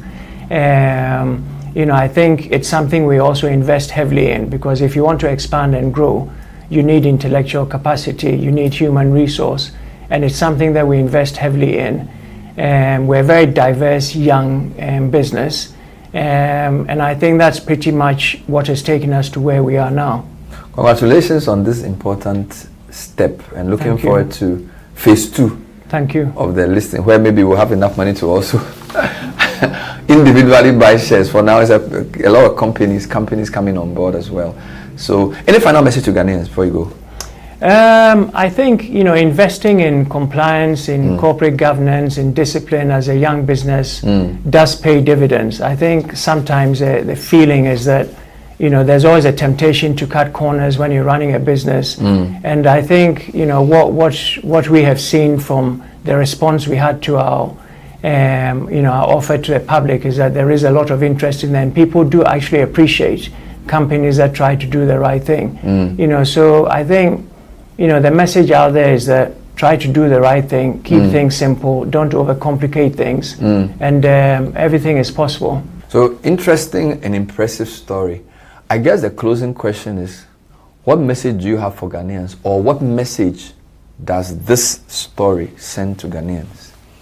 I think the message it sends is, investing in people, developing talent, doing the right thing, focusing on compliance and good governance does pay dividends.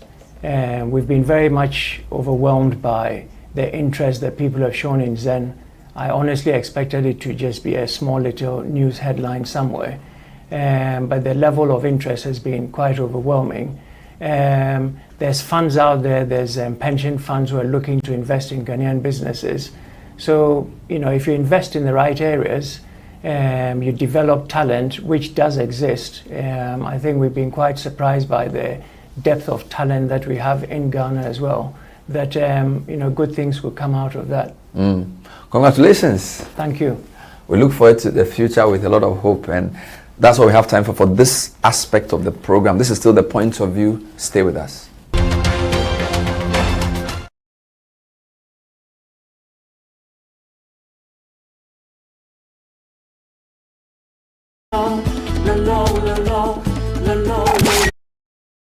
This show, the city's biggest conversation.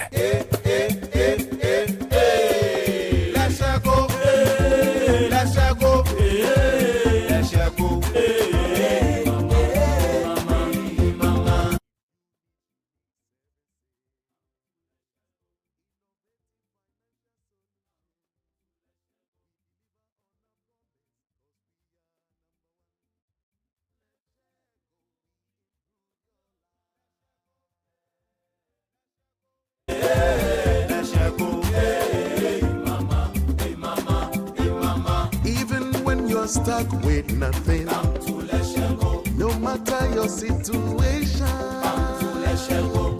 Leshego, we improve your life. Leshego, hey, Leshego, hey, Leshego, hey, mama, hey mama, hey mama. Leshego, we improve your life.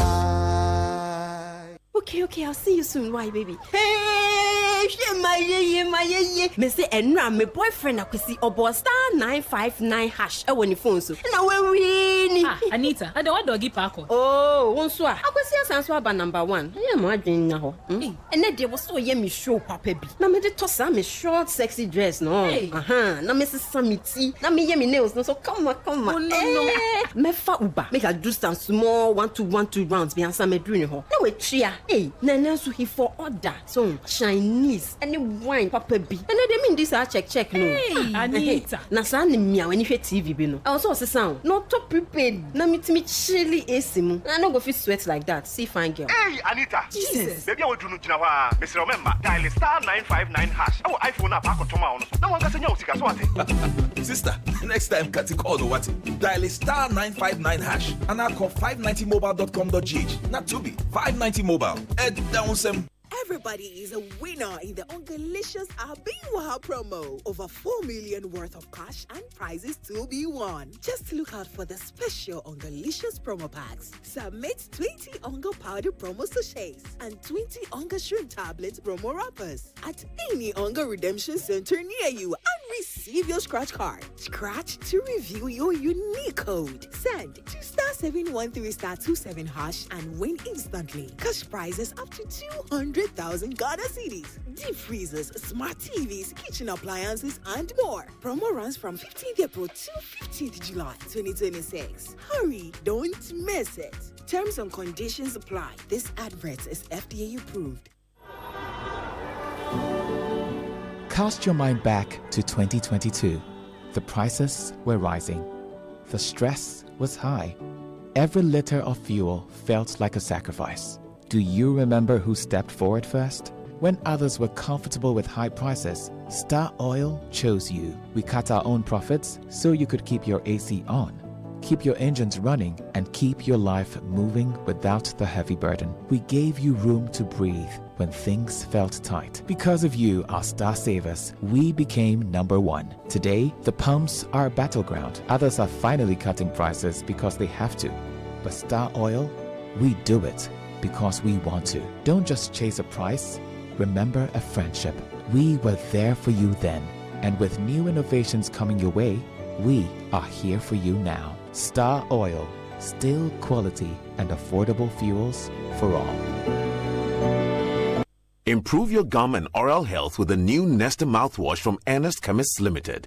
Nesta mouthwash comes in original and fresh mint for the treatment of bleeding or irritated gums, mouth ulcers, maintenance of oral hygiene, prevention of bad breath and plaque. Nesta mouthwash, great oral hygiene, long-lasting freshness. Available in pharmacies nationwide. Manufactured and distributed by Ernest Chemists Limited. For decades, we have helped businesses connect with their trade partners all over the globe. From Ghana to Burkina Faso, Côte d'Ivoire, Benin, Togo, Senegal, China, Morocco, France, Netherlands, and many other countries. We have made it possible to bring Ghana to the world.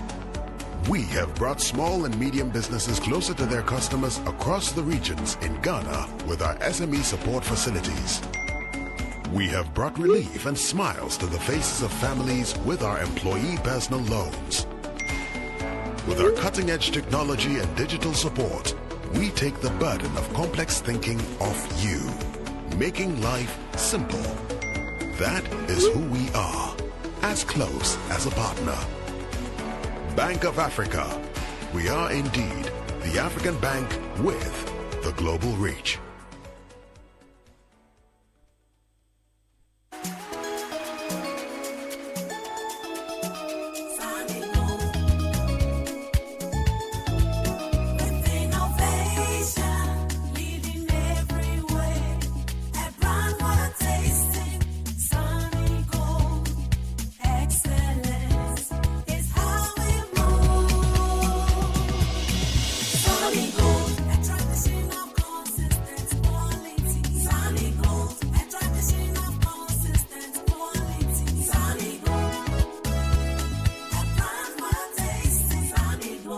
Sunny Gold Brown Sugar. Available in a shop near you. Sunny Gold. Wakashi. This advert is FDA approved. Unleashing the power of relevant radio. This is Citi 97.3. This is the City Breakfast Show, the city's biggest conversation.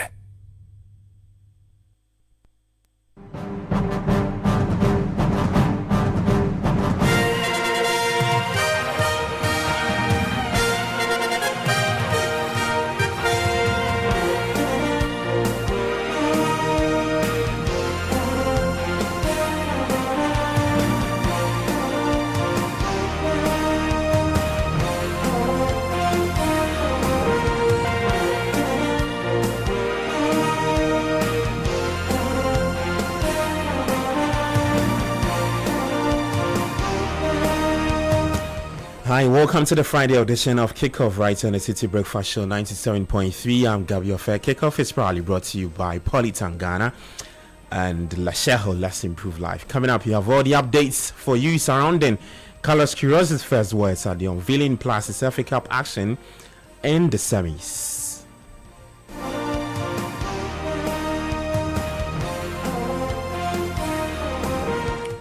Alright, I'm Gabriel Fair. Let's begin with the Black Stars. A newly appointed Black Stars coach, Carlos Queiroz, has described his new role as the biggest challenge of his coaching career. Now, he made the remarks while responding to questions from journalists during his unveiling in Accra. My colleague Jude Duncan was at a press conference and highlights the major talking points in this report. Coach Carlos Queiroz signed a 4-month contract that will see him manage the Black Stars during the 2026 FIFA World Cup campaign. According to the head of communications for the Ghana Football Association, Henry Asante Chum, Carlos Queiroz is expected to bring in 5 additional backroom staff to support the national team, with Desmond Ofer as the main assistant coach. Despite earlier speculation, assistant coach for the Black Stars John Pencil and goalkeepers coach Fatal Dauda are expected to retain their roles.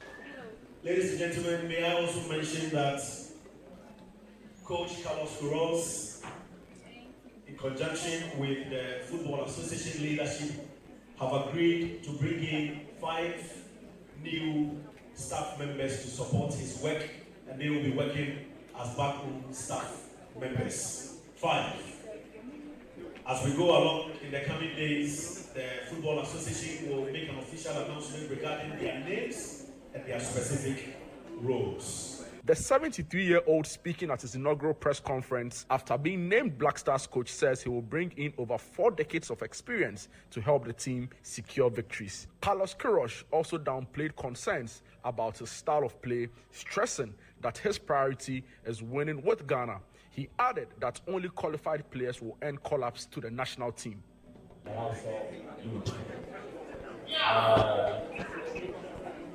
I must say that after 8 national teams and a couple of important competitions, this is the biggest challenge of our mountain bike, and I'm ready for that. I'm ready for that. I can promise and guarantee to you that I will bring 40 years of my knowledge and experience. All right, so that's what happened yesterday at Carlos Queiroz's unveiling. That's Jude Duncan with that report. Well, some World Cup related news, and Saudi Arabian Football Federation has named Georgios Donis as their new head coach just 53 days before their June 15 opener against Uruguay in Miami, and having parted ways with Hervé Renard. Renard, who led the famous 2022 upset over Argentina, departed after recent losses to Egypt and Serbia amid calls for change. Donis is a 56-year-old Greek with multiple Saudi club trophies, and he signed through to July 2027. Well, Tisam Athletics and president of the Ghana Athletics, Bar Husseini, has unveiled Ghana's relay lineup for the upcoming World Athletics Relays. The 4x100 meter team for the World Athletics Relays in Gaborone 2026 will include Abdul Rashid Saminu, Benjamin Azamati, Joseph Paul Amoa, and Ibrahim Husseini. Speaking to City Sports, Husseini expressed confidence that the selected team is strong enough to compete at the highest level.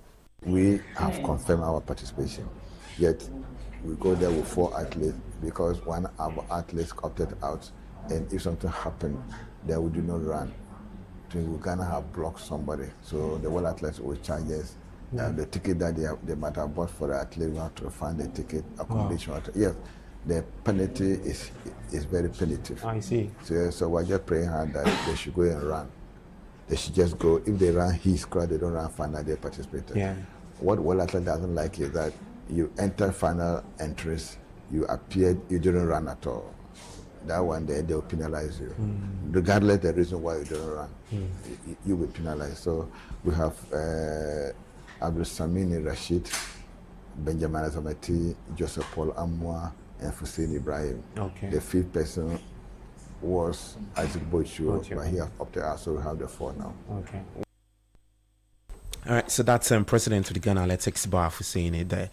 Now to the FA Cup semi-finals, and that takes center stage this weekend at the Wembley Stadium with 4 teams just one step away from the final. Saturday, April 25, there's Manchester City taking on Southampton at 4:15 p.m. And then on Sunday, Chelsea up against Leeds United later at 2 p.m. We're back later at 5 p.m. with more build-up to the FA Cup games on Sport Flash. And that's the very latest in the world of sports. Kickoff is proudly brought to you by Polytang Ghana and Leshell. Let's improve life. I'm Gabi Ofa. Enjoy the rest of your day. Do take care and bye-bye. The City Breakfast Show. Rise above the noise. Join the conversation on the City Breakfast Show on Facebook at facebook.com/City97.3, Twitter at twitter.com/City973, and Instagram at instagram.com/City973 with the hashtag CityCBS.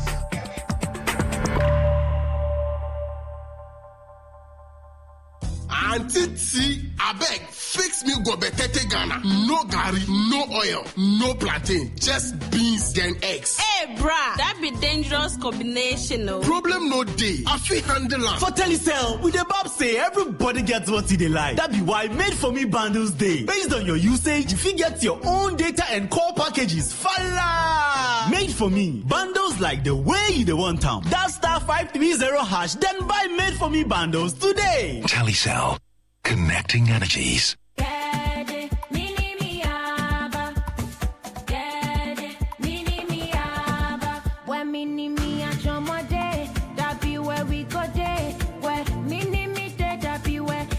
Go day, say a party, mini me a chomo, chilling with friends, mini me a chomo, take chuck your hunger, mini me a chomo, break time please, mini me a chomo, mini me a chomo, mini me a chomo, mini me a chomo, come and taste the fun, mini me a chomo, mini me a chomo, mini me a chomo, come and taste the fun.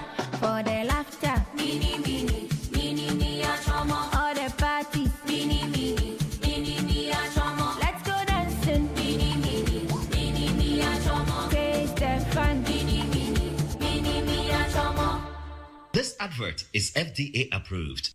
Bold colors, bold patterns, bold choices. Bold since 1966. Through every decade, every celebration, every woman, every story. For 60 years, GTP is still the first choice. Today, we are more than fabric. We are fashion.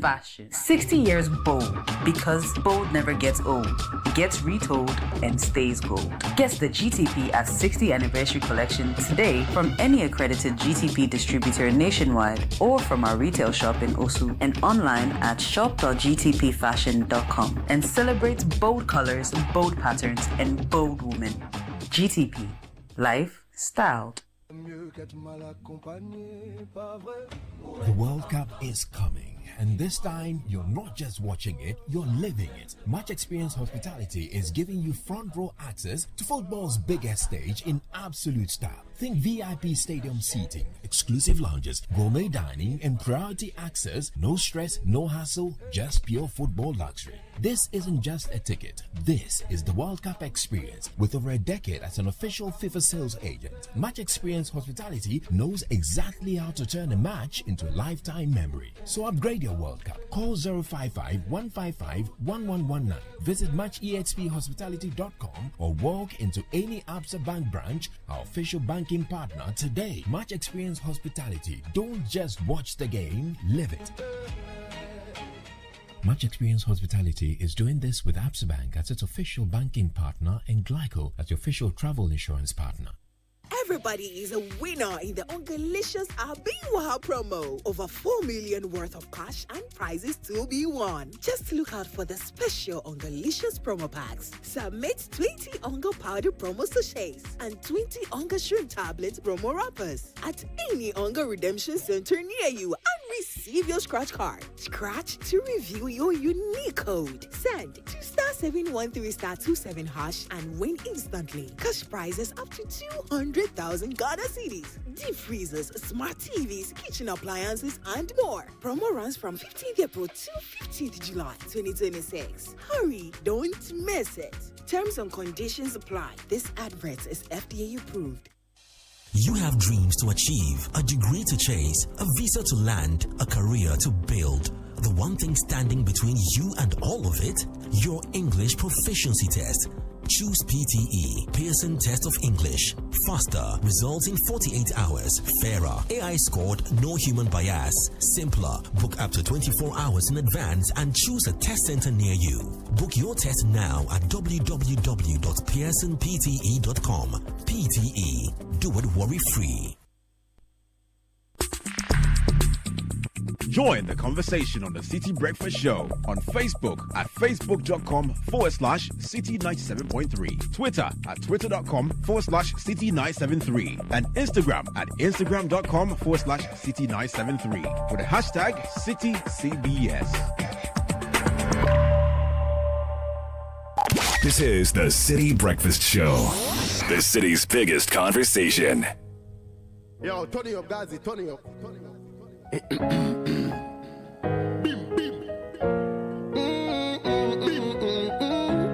Oh, that rhythm, yeah, sweet, so that tune ya got mad up the Christmas and beyond. You know, see, so tell all the girl them fi come join up. Hey, DJ, me say that tune ya eat. It's like whip on every street. Every top girl want it. Tap up on top, me I give them that one and name. Me say that tune ya eat. It's like whip on every street. Every top girl want it. I tap up on top, me I give them gas, you know. That tune ya mad up. Inna the Gaza, inna the gully, it turn up. And I hands up thirst, them a give me thumb up. Head concussion, go and tell Russian. I Ghana me band man a African boy. You see me and the girl them na bother ask why. And me them a rate me na lack up no blind. Loud them fi come get a ride. The rhythm a bad, no soft, not easy. I go at pan them, make them get busy. Necessary evil, can't refuse it. Boom bang inna the party.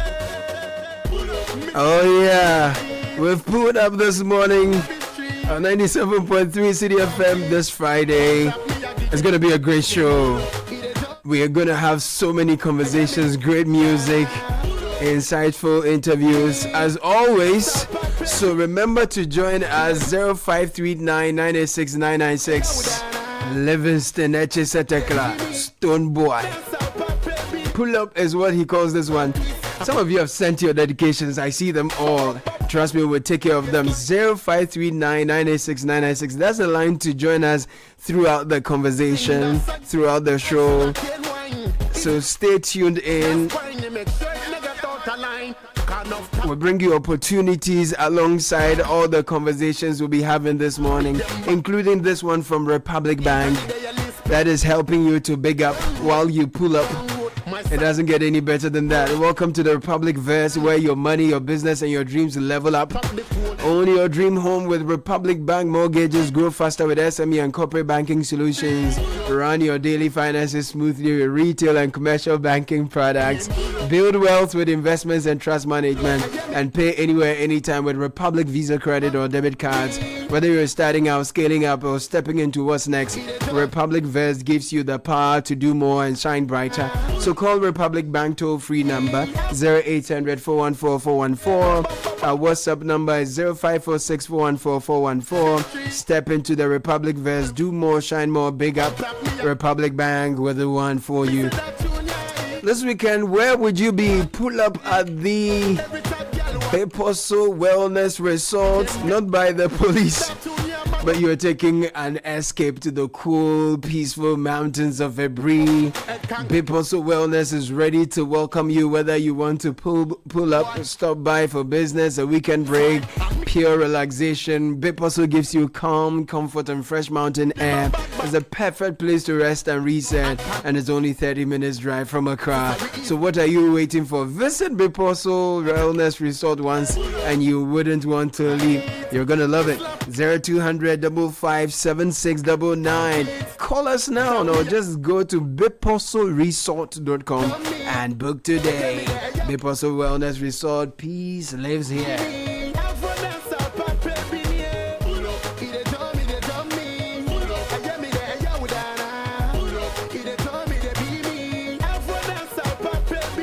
And let Cowbell Coffee take care of your busy moments. Let it keep you going during your daily hustles. Every single moment while you grind for that exam, pushing deadlines at work, cooking up the next big idea. Cowbell Coffee gives you that creamy taste and rich coffee aroma to kickstart your day right, and you can enjoy it anytime, because success doesn't happen overnight. It's the little moments, the early mornings, the late nights. Cowbell Coffee with you every moment.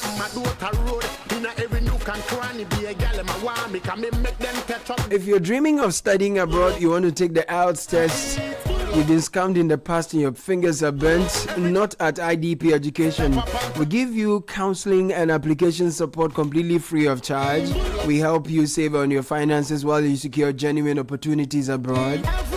Come journey with us. We are your trusted global partner.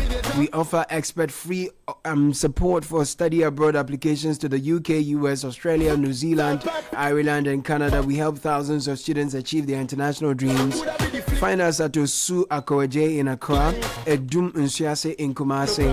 020-256-6614 is the number to call. 054-233-1052. Book your IELTS test today. Speak to our counselors and take the first step toward your future abroad.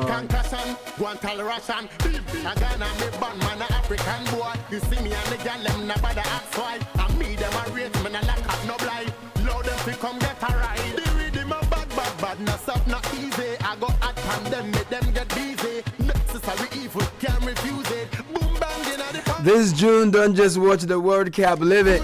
With over a decade as an official FIFA sales agent, Much Experience Hospitality brings you premium access to football's biggest stage with VIP seating, exclusive lounges, gourmet dining, and priority entry. Upgrade now. For enquiries, call 055 155 1119. Visit muchexphospitality.com. Walk into any Absa Bank branch and you'll be good to go. Their official banking partner. Glyco is our official travel insurance partner. Much Experience Hospitality. Don't just watch the game, live it. Now they say the future is coming and we are shaping it. Join the continent's biggest fintech gathering at the 3i Africa Summit 2026 under the theme The Next Frontier, shaping Africa's integrated fintech future. From March 6 to 8, the Destiny Arena in Accra becomes the heart of Africa's integrated fintech future. Come connect with founders, meet regulators, and close the deal with global investors as we redefine how Africa transacts, invests, and grows. 3i Africa is proudly hosted by the Bank of Ghana with support from GIPS and the Global Finance and Technology Network. Register now at 3iafrica.com and be part of the transformation. It's Ungalicious. People are winning big. A Bing Waha promo, that's what we call it. Over 4 million worth of cash and prizes to be won. Just look out for the special Ungalicious promo packs. Submit 20 of such, the sachets, and 20 shrimp tablet promo wrappers at any Onga Redemption Center near you and receive your scratch card. scratch to review your unique code. Send to *713*27# and win instantly. Cash prizes up to 200,000 Ghana cedis. We have deep freezers, smart TVs, kitchen appliances, and more. Promo is running from the 15th of April to the 15th of July 2026. Hurry, don't miss it. Terms and conditions apply. This advert is FDA approved. Happy birthday to our dearest Mama Yvonne. Thank you for being our best example at life, our best friend, and our greatest support.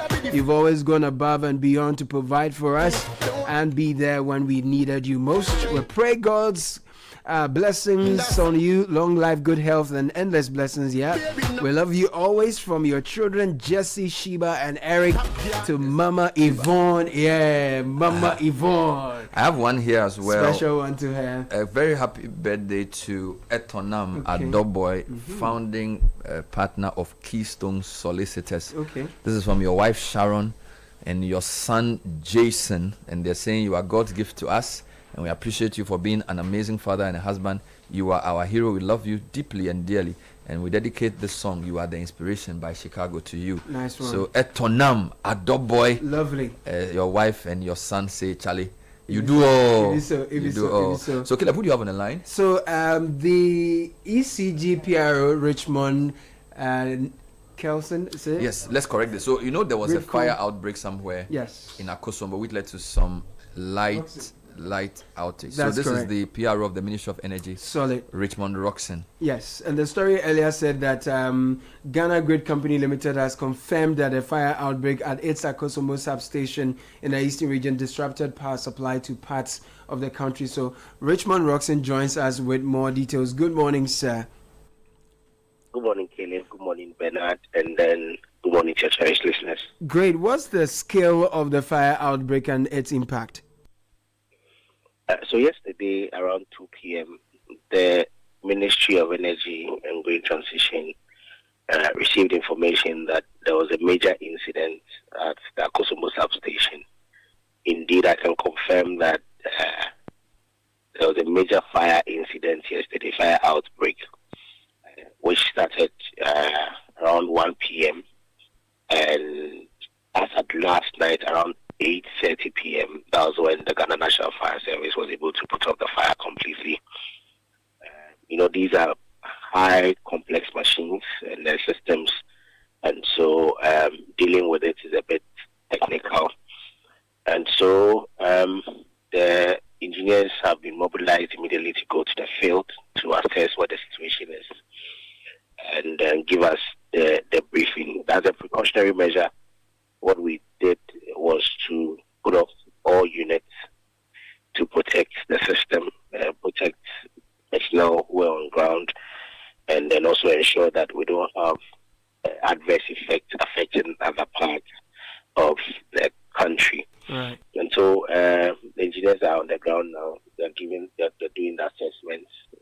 This morning, I can confirm that the Minister of Energy himself, Dr. John Junapol, go there together with officials of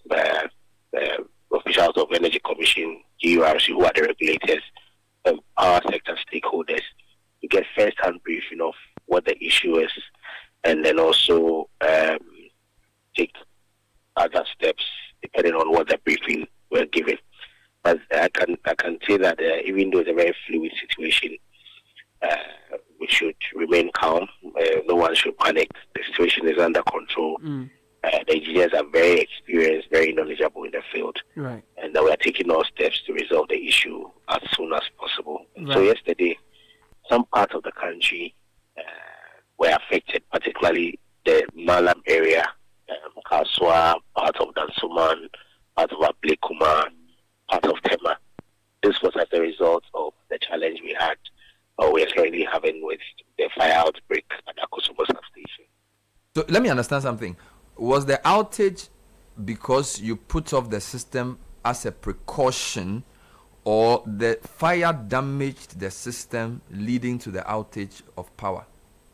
No, the fire damaged the system. What it is that the fire damaged the system. This is one substation. Even though the Akosombo Dam itself operates other units who could supply power to other substations, we had to put off the entire system to ensure that fair enough. receive So that. this system, how big is it, and what is this catchment area in terms of where does it serve? Oh, the dam itself, we are looking about 1,000 megawatts from the dam. Not the dam, the Gridco facility that got burnt. Oh, the Gridco facility itself will be about 720 megawatts. That system. 720 megawatts? Yes, that system itself transmits power of about 720 megawatts to major parts of the country. And so this is a significant hit. Hold on. How much power does the Akosombo Dam itself generate in a day? A little over 1,000 So megawatts. this is over 70% of Akosombo's transmission goes through this system. Yes. Wow.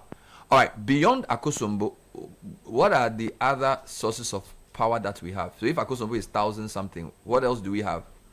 Oh, we have thermal, and then we have renewables. The renewables are around just 200 megawatts. In fact, the specific figure will be 280 megawatts. And then we have thermal. As we speak, thermal constitutes about 70% of our generation capacity as a country. And then you have hydro. Hydro will be born in Akosombo. And then you have the renewable side as the solar, as I mentioned. And so Akosombo is what percentage of our power generation? Akosombo is about 1,000. No, I'm talking about percentage. Hello, Bernard. What percentage of our power generation is from hydro? So Akosombo will be about 20%. 20%, okay. So that shouldn't be too much, because if 70% of that 20% is what is affected, you should still have most of your generation going through normal transmission channels. So the disruption shouldn't be nationwide, should it? Now, that is where the issue is. You know, Bernard, if you recall, you're a senior journalist.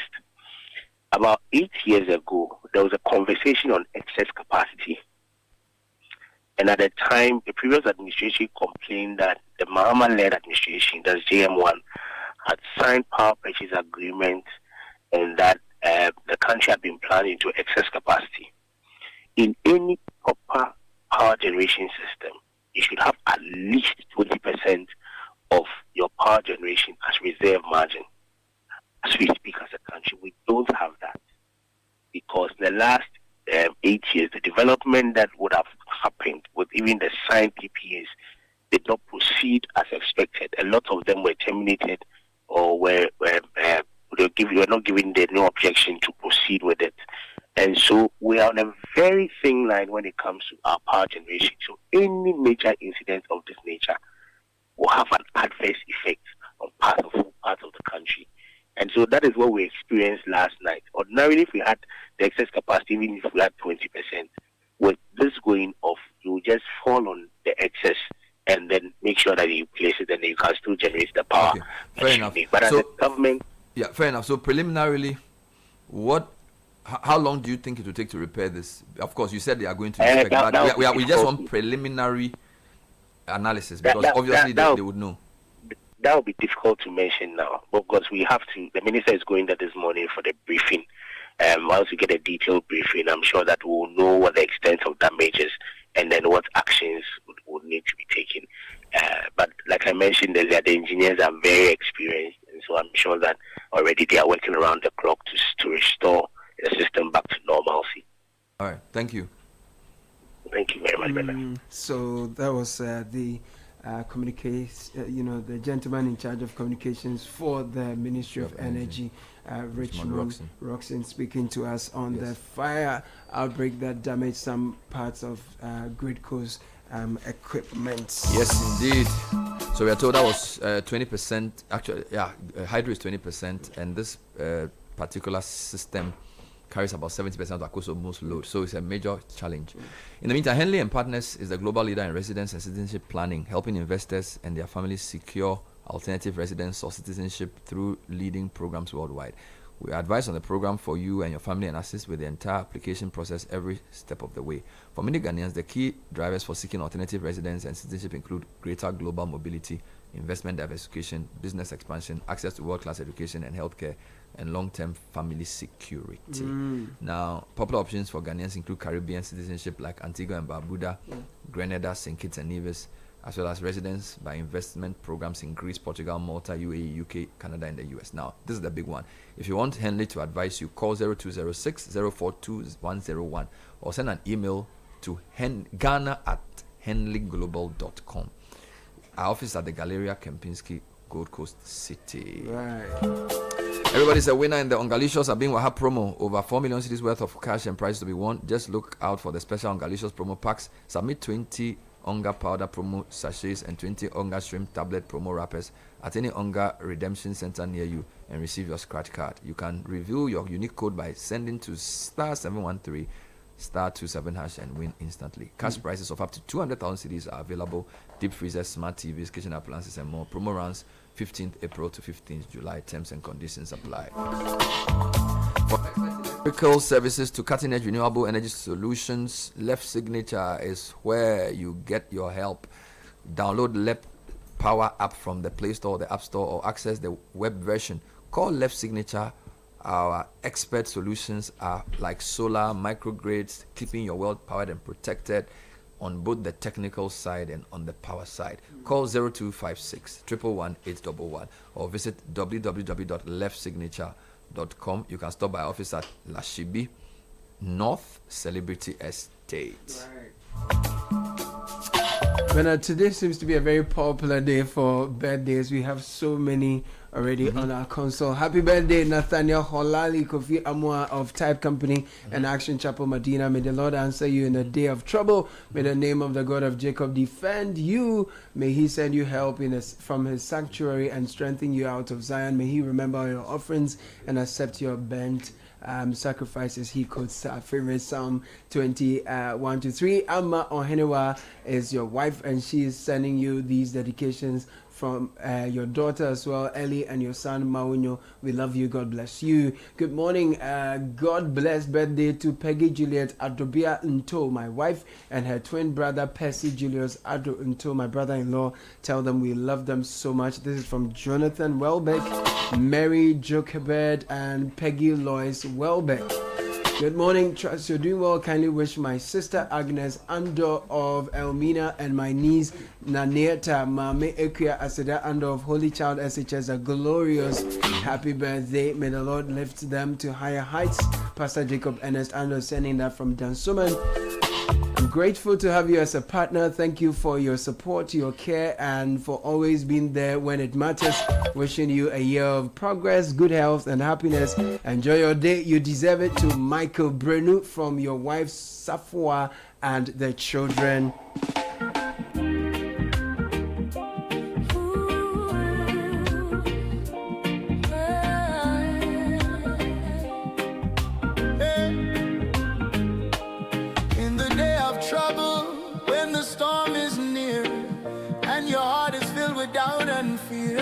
There is a name you can call upon, a faithful God who won't leave you alone. When the burden feels too hard to bear, and it seems like no one really cares, lift your voice, heaven hears your cry.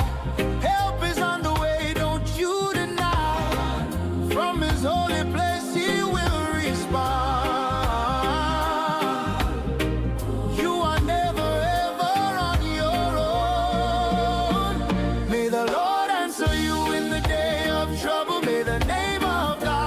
Strong tower, may he send you help from his sanctuary and give you strength in your weakest hour.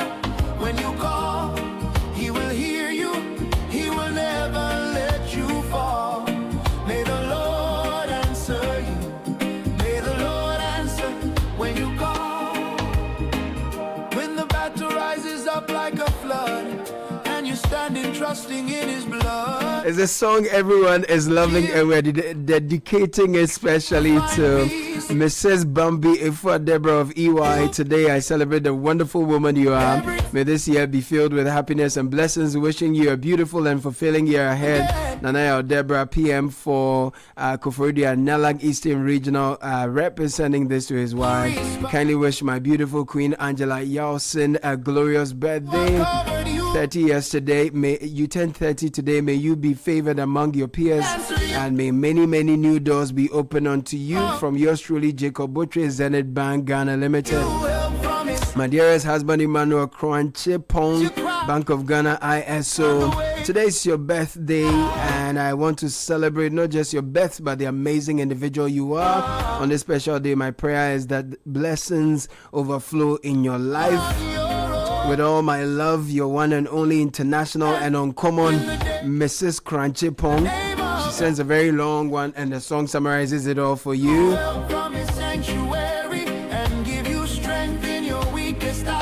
Yes, we did this one earlier. Let's repeat that again. Happy birthday to Yofia Jekum Amfo, my firstborn son, the strength of my womb. May your new year be exceedingly blessed beyond measure as you remain rooted in God's presence. Much love from Mommy, Professor Nanaba Pia Amfo, Daddy Frank, and your dear sisters Mame Araba and Efua Benyua.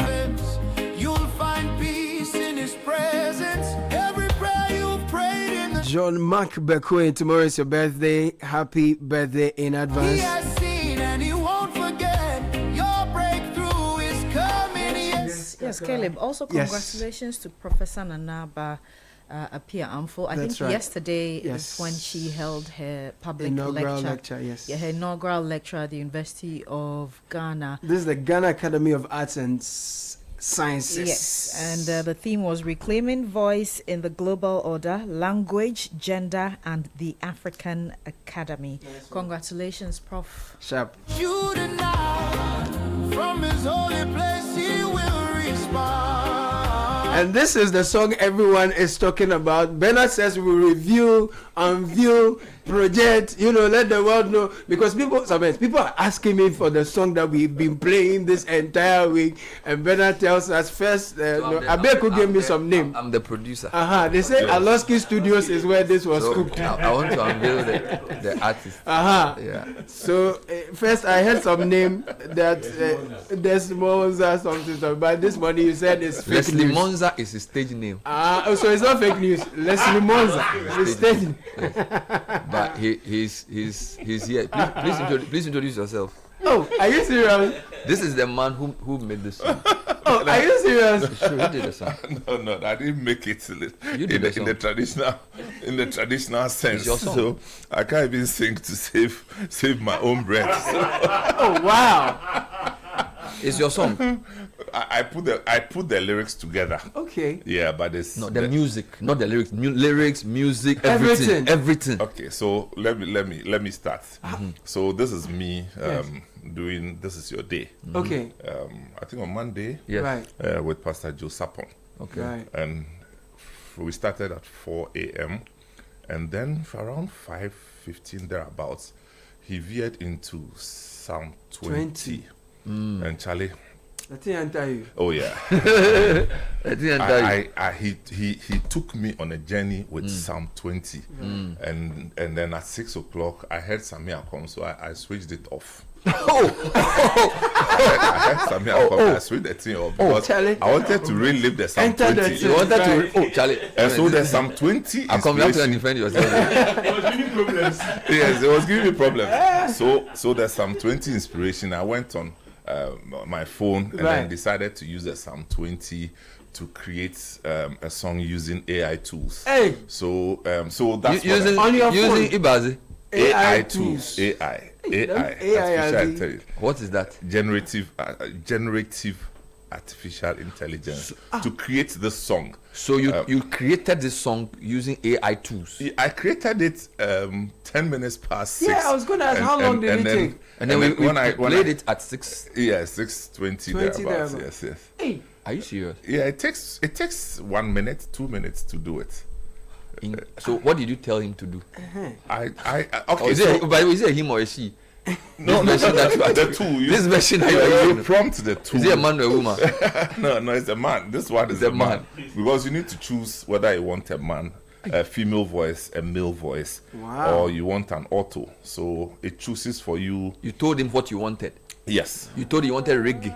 I wanted a particular kind of reggae. Actually, this roots actually. So okay. I and then at times you even go to give the tempo or the beat, and then you choose which kind of instruments they should use. So if it's drums, if it's congas, it's so which should be the lead instrument, how it should sound, bass line, you want sax, you You know, you need so do you get to listen while he's doing it, or he does it and he does it because it's done in maximum 10 seconds. What? Are you serious? Yes, it's done. After giving him all these prompts, he does it in 10 seconds. In 10 seconds, it's done, and then you check. If you check and you want to edit, you can edit. So you can reprompt and say, you do can da. You can do.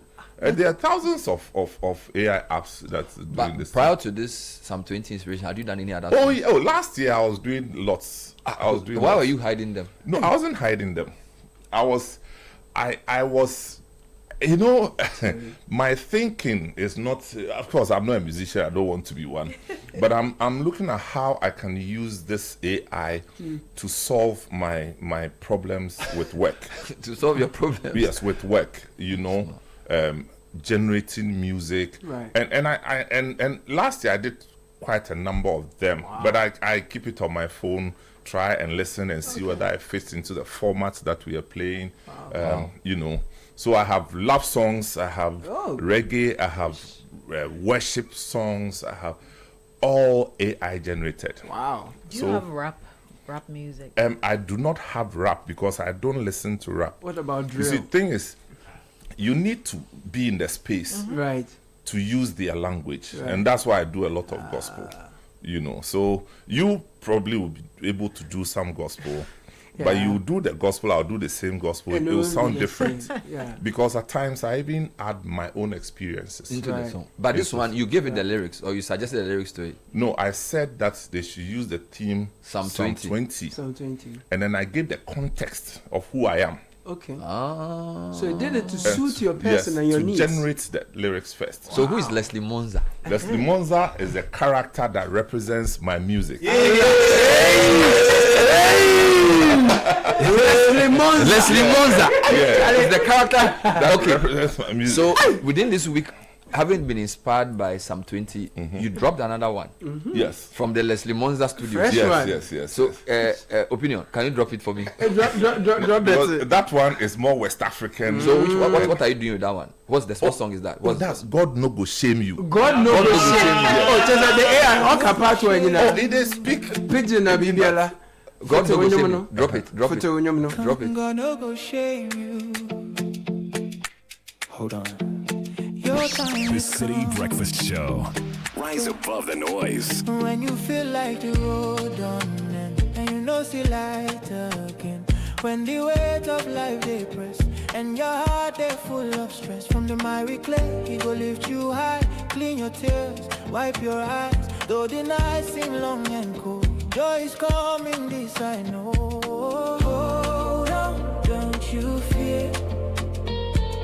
God is working, he is near. God no go shame you, he go make a way for you. From the dust he go raise you, put his glory all on you. Good health go come, prosperity go come, promotion go come, your testimony go live.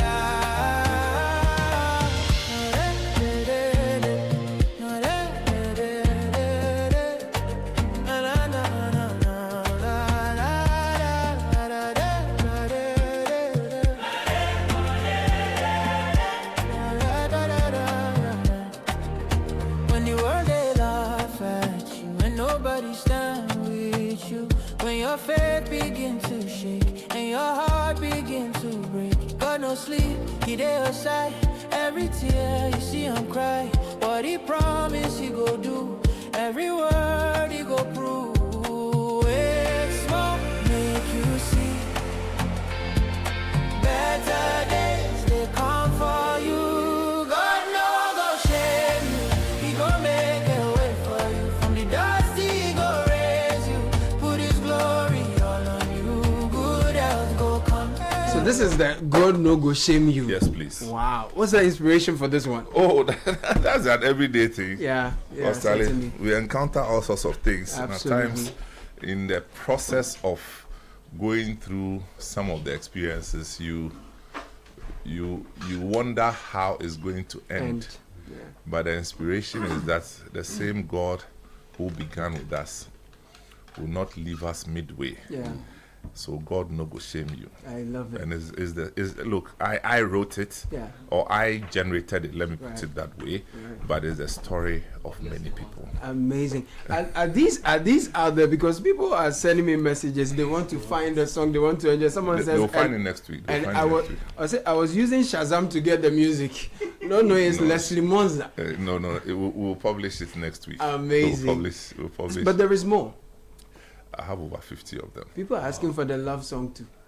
Well, if you don't mind, I can give you. But let's finish our mission this morning. Yes. You have the General Superintendent of Assemblies of God sitting here, and you are talking about love song. Repent. I repent in ashes and sackcloth. But there'll be renewal of vows too, so with tears. Absolutely. Papa, it's really good to see you. It's a blessing to be back home. Amazing. And Pastor Mauli Chikata is here as well. Pastor, good to see you as well. Good to see you too. Right. So this entire month we've been, leading our audiences into prayer. And someone will ask, why is it important that we'll use our platforms to lead the nations in prayer? Let me come to you, Reverend Wingam, and find out why we are doing what we do. Thank you. Good morning, cherished listeners. If you know our history, Citi FM, Channel 1, TV, we believe that we must use radio and the media to empower people spiritually and physically. And that's why we begin the day with the family devotion. Absolutely. And it's also scriptural. Joel chapter 2, the Bible calls on the nation of Israel at the time to congregate and to call upon the Lord, repent of their sins. Israel had deviated and God's judgment had come upon the nation. And the Lord professed that children, women, adults should gather and see God's face, and that he will overturn his judgment to the extent that he says what the palmer worm and the caterpillar had eaten, he was going to restore. So the spirit of what we do here is anchored on this revelation. And indeed, the testimonies that we have received over the years has vindicated that if an institution prioritizes God and spirituality, the impact and the results is unimaginable. Right. And I see there's a particular focus also on the family. Why so? The focus is on the family because the family is what builds a nation. A good family means that a good family unit means that you're going to have a good community, and a good community means that the nation will be blessed. And we also identified the kind of things that a lot of families go through, and so we dedicate the period to pray and seek God's intervention for families, because we believe that if the family unit is blessed, the nation is blessed. Absolutely, and that's very important. So how have we approached this entire period, leading people, which will be climaxing on the 1st of May? What has been the approach towards this? So the approach is the seasons of prayer. So we have 3 seasons in a day, which is at midnight. We pray midnight cry from 12 to 1 a.m. And then our normal this is your day from 4 to 6 a.m. It's also a prayer time. And then from 12 noon to 1 p.m. we also pray. And we deal with different issues that affect the family unit for different days. So we deal with issues that have to do with family offenses. We pray for marriages. We pray for the prosperity of families. We pray for healing. We pray for unity. We pray for married couples. We pray for singles. We pray for parents with children with special needs. So we put all these things before the Lord and seek his face, because we believe that if the Lord's grace and his blessings rest upon families, then we will have a great community that we live in. I like that. And Reverend William, we've done this over the years. Every other year it gets bigger. You find people coming from all over the nations. Let's reflect on the journey and see the sort of impact we've made with this. Well, we commend Samens highly there's an initiative that the Lord birthed in His Spirit. And when He shared with us, we followed it. We couldn't just figure out how it was going to look like. And I remember the first one at Calvary Baptist, the Circle branch. He gave us orientation. We gathered. The place was packed. And there was overflow. And then we were like, oh, this is how it is like. And from that time, like you rightly said, every year we see increase, multiplication, the testimonies. I remember there was a time we felt led and we declared 500 babies. It was like a joke. The testimonies, 20 years of marriage, 15 years, 18 years. We've had families who have had some members mental issues.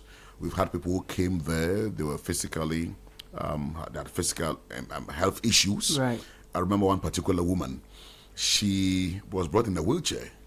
Now, during the prayer time, nobody was praying for people with that kind of condition. She just got up and started walking, and the whole place went agog. People started screaming, shouting, giving God glory. We've had many marriages strengthened because of that component, renewal of vows. I've had many telling me, Pastor, you saved my marriage. My husband and I came, we're not talking.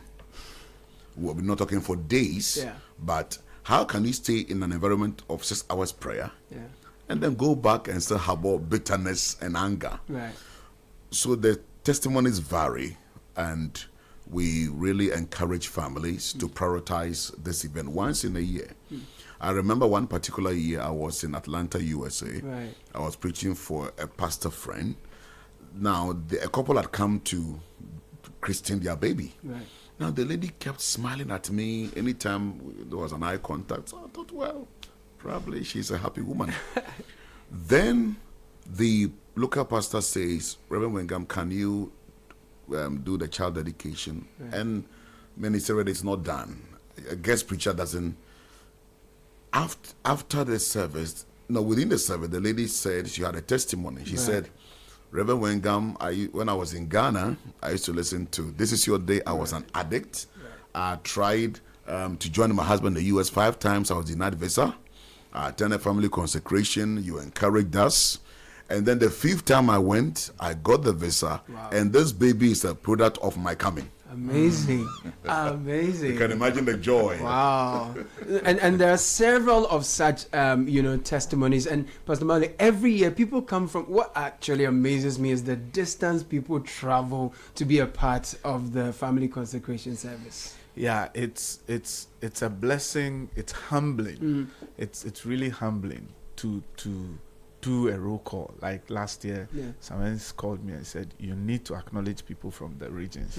So we acknowledge the people from other regions. And there was a pastor there who, after the service, approached me and said, so do you go around the country to tell? It was like, do you have partner churches? How do you do it? And it's just humbling that it's just from This Is Your Day, and it's from the seasons of prayer, and we see people travel from Bolgatanga, from Wa, from Tamale, from Kumasi. There are people who book their flight for 1st May from the US, from the UK, from Canada, who show up to pray with us. And because This Is Your Day is also streamed online. I mean, our WhatsApp Global messages. Audience. Yes, you have people from the Netherlands, from the UK sending in messages, and it's just humbling that God uses this medium to be a blessing to families, and they recognize it. And just to add to what Pastor Wengam just said about the testimonies, even on seasons of prayer, when we ask people to pray, let's say family offenses, some of the messages we receive. It's not not good to put it out on air. So we just pray with the people, and you can see that people are really going through a lot, and this brings hope, unity to the family. It's just humbling to see somebody say, my husband did this or my wife did this, but from today, I let forgive, go. I let go. That's beautiful. It's just a blessing. And for us, this is what keeps us going. That's beautiful. Yeah. And Samuels, you want to make a point on at this point? Just adding to, you see, when we started this, how many years ago would this be? Maybe That 20 years ago. 2006 was the first one. Yeah, 2006. So 20 years. So incidentally, this Wow, will be the 20th edition. Wow. 2 decades. Wow. 2 decades. 20 times. This is Yeah. beautiful. So we technically we are a secular media house, Yeah. but we are actually driven by Christian principles Values, and right, values. right. So that's the difference. Yeah. And that's why we do these things. Now, the people who listen to us belong to churches, fellowships, societies, and so they have their own schedules in terms of devotion, but this has been central to their lives for many years. Yeah. And we've had multiple generations of people listening to us. Yeah. Trust me, a lot of the people we used to refer to as grandmas when we first started are no more with us. Yeah. That's true. Okay, and their children have taken over, taken become over. the next generation of grandmas. So is that cycle, repeated cycle? It's become a part of households. That's what it is. Right. And it's Joel 1:14 Right. that drove us here. You know, proclaim a fast, call a solemn assembly, Right. gather the elders of Who the live land, in the land. land of Yahweh. Yeah. And cry out to the Lord. To Yahweh. That's right. So this is it. It's a clarion call to listeners and believers that take time off your schedules Right. and join this assembly of people who want to cry to the Lord. Amazing. We are not going to share confettis there. We are not going for a jubilation, or we are going to cry to God. That's what it is. And it's on the 1st of May every year. Rain, no rain, it's we are 1st of praying, May. we're crying out. That's beautiful. Talking about the generational part of people, you know, at some point in the newsroom, we would just be mimicking some of the callers. Hello, Reverend Chikata. My name is Mama Rita. I'm calling from Adenta. And Grandma Mama Kwapong and all that. They become family, we know. And it's always heartwarming to see them coat of many colors and all of that. And when they have family celebration, they reach out to us. Absolutely. Either funeral. In addition, the reason why I feel this program has survived, and this is your day, is because it's scriptural based and this is balanced. We don't do church on air. We've created a platform for non-denominational kind of fellowship. Right. We don't emphasize church. We don't emphasize which denomination you belong to. Right. And then secondly, it's Bible based. Look at our morning devotion. It's balanced. Solid. Unlike many others, you call the whole thing is centered on the man of God, Zelo to Zelo, Brana Oba, Weber Sawyare. Yeah. We first May, we pray for 6 hours. Straight millet. Zelo to Zelo.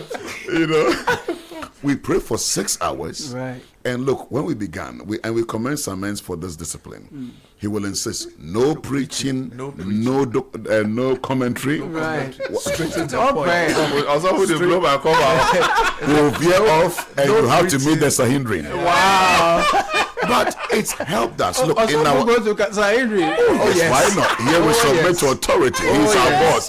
That's why we call him the Papa. Thank you. Amazing. And I'm telling you, Yeah. that is what. And we try to be balanced to make sure that the event suits, let's say, the Orthodox, Right. the charismatics. We are very sensitive to all that. Sure. And then when you come for 1st May, another thing that amazes me, you will see matured Christians, pastors who come and hide quietly. Yeah. It tells you that the program is solid, Right. balanced, all reaching, Right. and it's a place to see God. And I want to appeal to married couples, single parents, grandparents, children. Come, 6 hours, uninterrupted prayer and worship. Yeah. One of the things people complain when they attend some of these big prayer events is where it is somebody literally telling, making declarations, telling you what to do. But at this gathering, we allow you to pour your heart out to God. Yeah. So 1st May, 6 a.m. sharp. I love it. I'm going to be there. I'm coming with my family. My wife doesn't miss it. Solid. My kids doesn't. They don't miss this for anything. Solid. Please, let's come and see God. Amazing. And there'll be open heavens. So, Pastor Mauli, where are we meeting this time? What time? And, where can we find where we are meeting? We are grateful to the Apostle General, Reverend Sam Kwanchankra, for giving us the oil dome of the Royal House Chapel. So we are meeting at the oil dome of the Royal House Chapel. This will be our 3rd meeting at the oil dome of the Royal House Chapel. It's at the Obechebi Lamte roundabout from Circle going to Kaneshi. You can see it on the right. It's a big auditorium. It's a dome there. It will be from 6 a.m. to 12 noon. And like Pastor Wengam said, at the family consecration service, we are particular with time. Right. So when we say 6, we start at 6. Solid. And 12, we end at 12. Solid. We don't go beyond 12. Solid. Because if you go, you answer. You I love it. And what I also love about I'm always there. What I also love about the family consecration service is the groups we often pray for. Yeah. We often miss them when we are doing congregational prayers. Yeah, Widows, single mothers, and people who are going through very difficult situations. And the atmosphere is always charged, and you will leave knowing that your burden has been, taken off. But Reverend Ringham, there are still doubters always. And I'm asking this question very cautiously, that some people say, I pray so much and I don't get answers to my prayer. There must be some explanation for that, why people get results when they pray and others don't. Well, the Bible is clear on there are several reasons why prayers are not answered. But also understand God is a God of timing. Right. Also understand that God is interested in having a relationship with us. It's like husband and wife or parents. Right. If you have somebody you're in a relationship with who only reaches out to you just because he or she has a need, right, how do you feel? You feel used. So what happens is that when you have a need, God knows if he answers this need today, you won't come back to him. Transactions. So sometimes he will delay it, right, 2-3 years or months. Right. By the time he does, you have developed a certain discipline of relating with him, praying, and then also relating with him. So I always tell people that sometimes we are the cause of the delay. If we don't obey God's simple instructions, then he will take you through the long haul. Like the Israelites, 40 days journey to promised land, it turns out to be 40 years. Correct. Again, sometimes also congregational prayer has its impact. One, which is 1,000, right, and 2, 10,000. That's correct. So the reason why I love this environment is sometimes other people's faith make up for your faith. True. The atmosphere. True. So you can't miss it. The 1st of May, 6 a.m. I'm having a program. I was strategic leaders meeting in Ho. Right. I am leaving Thursday evening. The event program will end Friday morning. Right. That's how important this event is to me. Wow. I'm chairing the meeting. Wow. But I'm handing over to my assistant and driving from Ho and coming to be part of family consecration with my family. Solid. I'm not only coming to play a role, Solid. I'm coming to pray for myself. Absolutely. I need to intercede for my children. Yes. There are times, let's face it, we get caught up. Yeah. You're able to deal with something specific. So I want to urge colleague pastors, I want to urge family heads, especially husbands, please bring your families. Right. It will be an awesome time. Pastor Mauli, the other thing I love about this, we're bringing it to an end, it's not always predictable too. The other time Reverend Wengang came, we expected him to lead us in prayer on one topic and he said, look, sometimes we are too selfish and God has done too much for us. He led us into worship and that was such a beautiful angle he took the whole thing to. So, yes. You asked a question that people complain that they've been praying. Prayer is not by appointment, and it's not an event. It says that men always prayed without ceasing. Men ought to pray and not always ought to pray without ceasing. Yeah. And there's when we're in university fellowship, this was a very interesting topic for most of us. You know, is there a time you tell yourself that you have prayed enough? No, it's the lifestyle. It is the lifestyle. Remember, there's a scripture, Psalm 102 verse 5, where David says that by the reason of my let me look for that it says scripture. In my distress I groaned aloud. No, not that. Okay. It says that by the reason of my because of the sound of my groaning, yes, my bones cling to my skin. Right. By the reason of the sound of the prayer that I have prayed over years, my bones cling to my skin. Wafong. Prayer to the point that the bones cling to the skin. Right. Fasting and prayer. Are you getting the picture? I get the picture. So it's not the one thing Mikra, I need money this week. Let me go and pray. You pray finish, you go back to your old episodic prayers. No. So I depart from I have prayed enough. Right.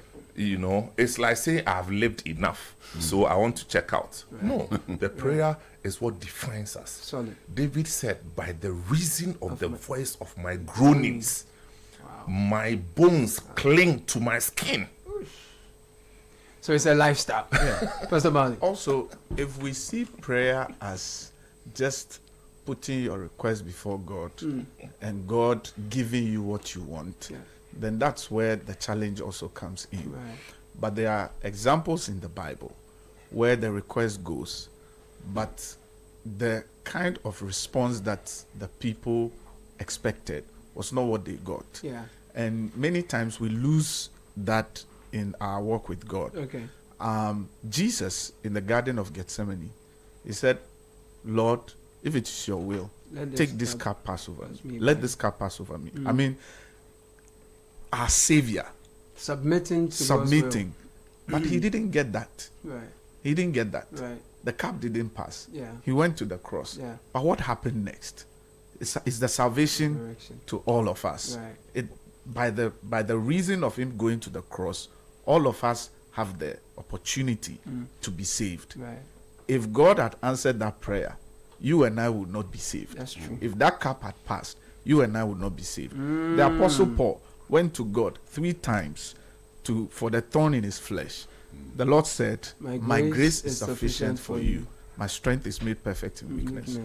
The point is, you may not get what you are asking for, but there's something called the grace of God that makes you walk through whatever challenge, whatever difficulty. Brilliant. And we need to, as believers, also recognize that fact, that the prayer may not have been answered, but you will survive it. Solid. And that survival is by the grace of God, which comes upon you as a result of your prayer. Yeah. And sometimes God will respond to you in ways that you did not expect. I love it. And if we lose sight of that, if we are so fixated to I want this A, and if I don't get the A, it means God has not answered. That's where the problem is. But if we do a lot of reflections when it comes to our prayers, we recognize that God truly answers prayers. I love it.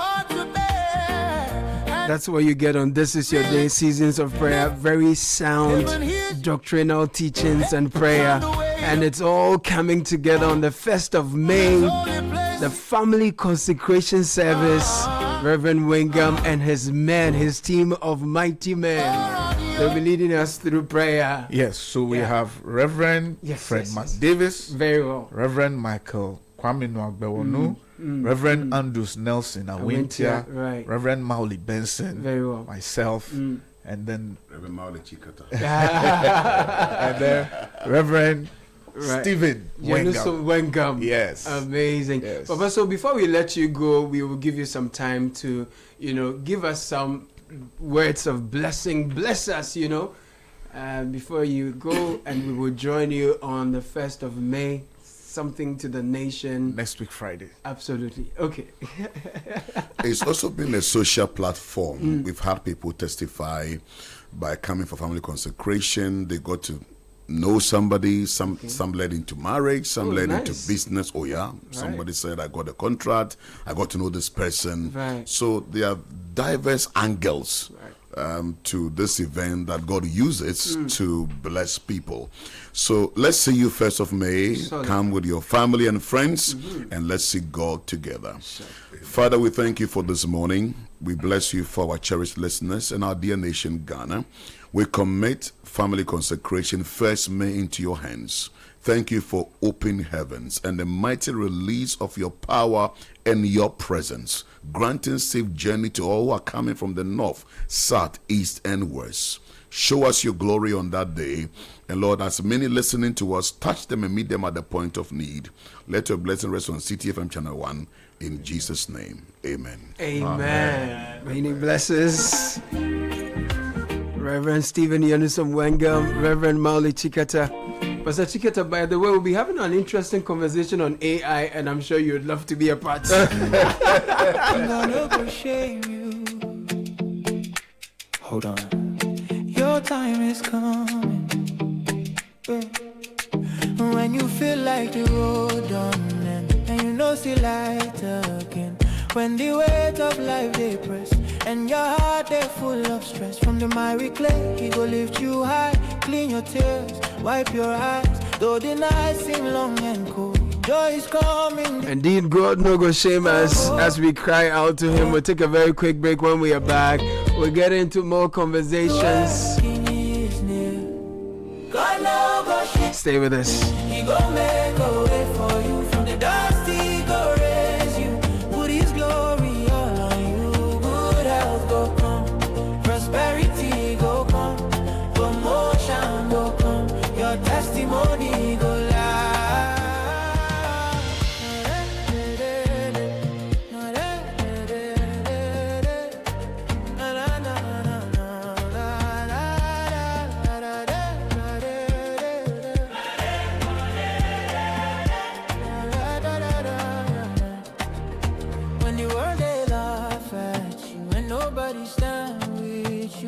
Your faith begin to shake and your heart begin to break. God no sleep, he there aside. Every tear you see him cry. What he promised he go do. Every word he go prove. It's more, make you see. Better days they come for you. God no go shame you. He go make a way for you. From the dust he go raise you. Put his glory all on you. Good health go come, prosperity go come, promotion go come, your testimony go live. Marriage go prosper, children go prosper, everything will concern you. Go rise and prosper, no more delay. This now your day, favor go find you, blessings go stay. Unleashing the power of relevant radio. This is Citi 97.3. Hello, CEOs. Ghana's foremost business platform marks 10 years of leadership impact. Join the 10th Ghana CEO Summit and Expo on Thursday, 28th May 2026 from 9 a.m. to 5 p.m. at the Kempinski Hotel, Accra. The summit is themed Accelerating Ghana's Economic Transformation, driving bold reforms through leadership, technology, and industrialization. Tagline, From Vision to Action. His Excellency John Dramani Mahama, President of the Republic of Ghana, will attend as special guest of honor and officially launch the CEO Government Compact 2026. Highlights include presidential CEO dialogue, masterclasses, panels, brand expo, CEO profiles, networking, and the Ghana CEO Excellence Gala. Registered now at GhanaCEOSummit.com. Call 054-639-1970 or email info@GhanaCEOSummit.com. Powered by CEO Network Ghana in partnership with Deloitte, PwC, EY, GIPC, SIGA, University of Ghana, Media General, and the Multimedia Group. The 10th Ghana CEO Summit and Expo. A decade of leadership impact. T&Cs apply. Electroland Ghana Limited, ye mamo, we ye de ma ye jedi fa wo mni ye di ni ye o. Esanse mu no kredi so ye ninti. Ye mamo achedie kese pa. Achedie kese a ye de ma wo enemy. Every Accra, Ekotamale, Ghana fan enyina. Electroland eye number 1. Ne hiane sa ubeto Samsung, TCL, Media, any Nasco Niama, ewo Electroland showroom. Any anamo si fa wo Ghana fan enyina. And also dial *928 *8888 hash. Ubeto miswa ko register.electrolandraffles.com. And now boy na watching ye bosumi Accra de yibi. Na wetumi anya achedie kese pa. Free TVs, ACs, fridges, gas cookers, washing machines, sound towers, mobile phones, any near kika hwa ye de ma won kwa. Jumedi NLA Caritas platform no agiatu kai say nhihye kakra wo ho. Electroland Ghana, rewarding your loyalty the big way. Come and see the beauty of Ghana. Oh yes, are you looking to explore Ghana? Not sure where to begin? Why not let Ghana Tourism Marketplace help you plan the perfect trip? With Ghana Tourism Marketplace, you can easily book hotels, discover exciting tours, rent cars, connect with expert local tour guides, and explore destinations across the country, all in one place. You can also get tickets for amazing experiences like movie in the park at Platinum Bay Hotel, Uncle Ebo White Theatre shows, Kwame Nkrumah Memorial Park visits, Accra by night tours, and many more unforgettable events. For more information, visit www.gtm.com.gh or email info@gtdc.gov.gh. You can also call or WhatsApp 050-123-3921 or 0202-700-720. Ghana Tourism Marketplace is brought to you by Ghana Tourism Development Company, your official gateway to discovering Ghana.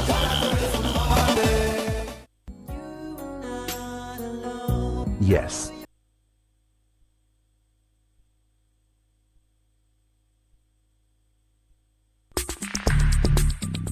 Join the conversation on the City Breakfast Show on Facebook at facebook.com/City97.3, Twitter at twitter.com/City973, and Instagram at instagram.com/City973 with the hashtag CityCBS. This is the City Breakfast Show, the city's biggest conversation.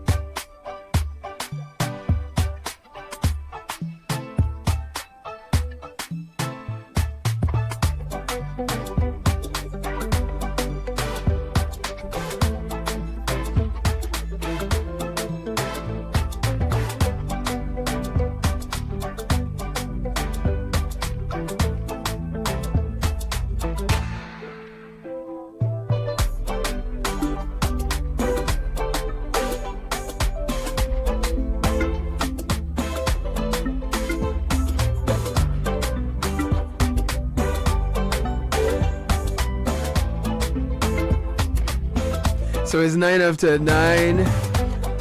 I have some of your dedications. I'll pay attention to them for you shortly. But if you're looking for a best of flavor in every sip, you'll discover the refreshing taste of Piva beverages. We have Piva Cola, Piva Orange, Piva Cocktail, Piva Grape, and Piva Tangy. So grab yours today. It's available now at a local store near you. Call us 0550-032231. Piva beverages, a taste you will love. And the Business and Financial Times invites you to the third edition of the Women in Business Dialogue Series 2026. It's under the theme From Market to Market Leader, Empowering Women, SMEs, and Young Women in Agribusiness for Sustainable Growth. The date is the 28th of April 2026, 9 a.m. Venue is Lancaster Hotel, Kumasi.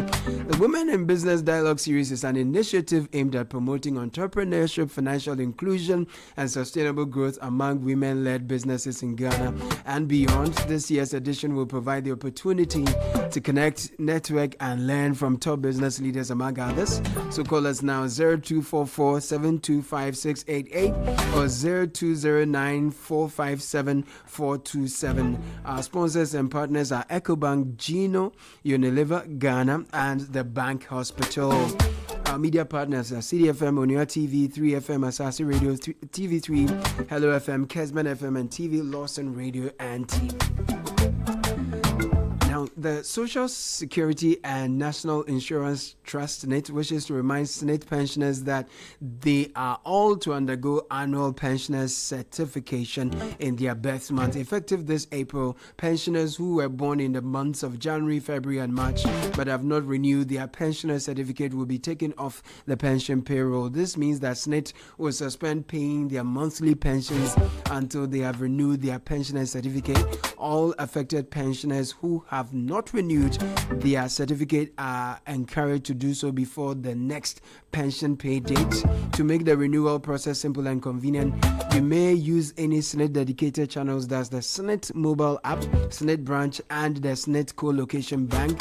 If you have a disability or mobility challenge, you can receive assistance through our home visit or call 0302 611 622. Thank you very much. The Mirror and the Labadi Beach Hotel brings you a Mother's Day special. She's your first love, your first teacher, and your first counselor. Celebrate her in a way she will never forget.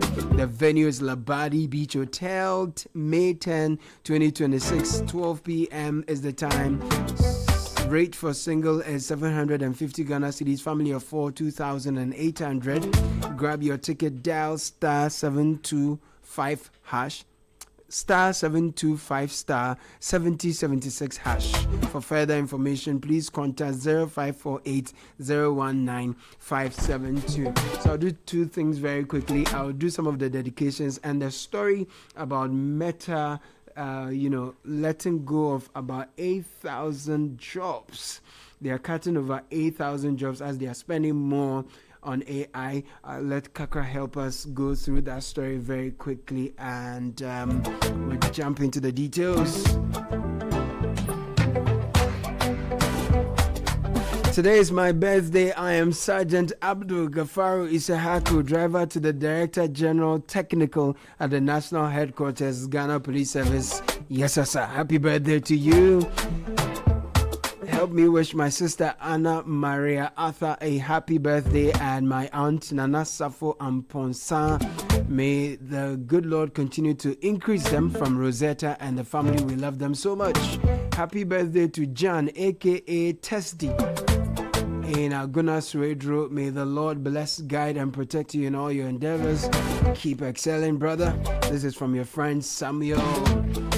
Good morning. Please wish my friend a happy birthday, Mavis Wallace of ADB Head Office. You are such a kind and good person. God richly bless you on your birthday, and may He let His light shine upon you, from your friends Samira and Nuna and the rest of us. Happy birthday to you.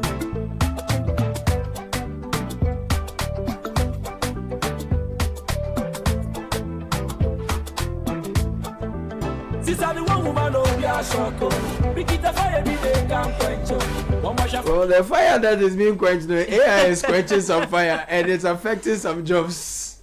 Yes. Let me take you to the citynewsroom.com, and the story is headlined: Meta says it will cut 8,000 jobs as AI spending soars.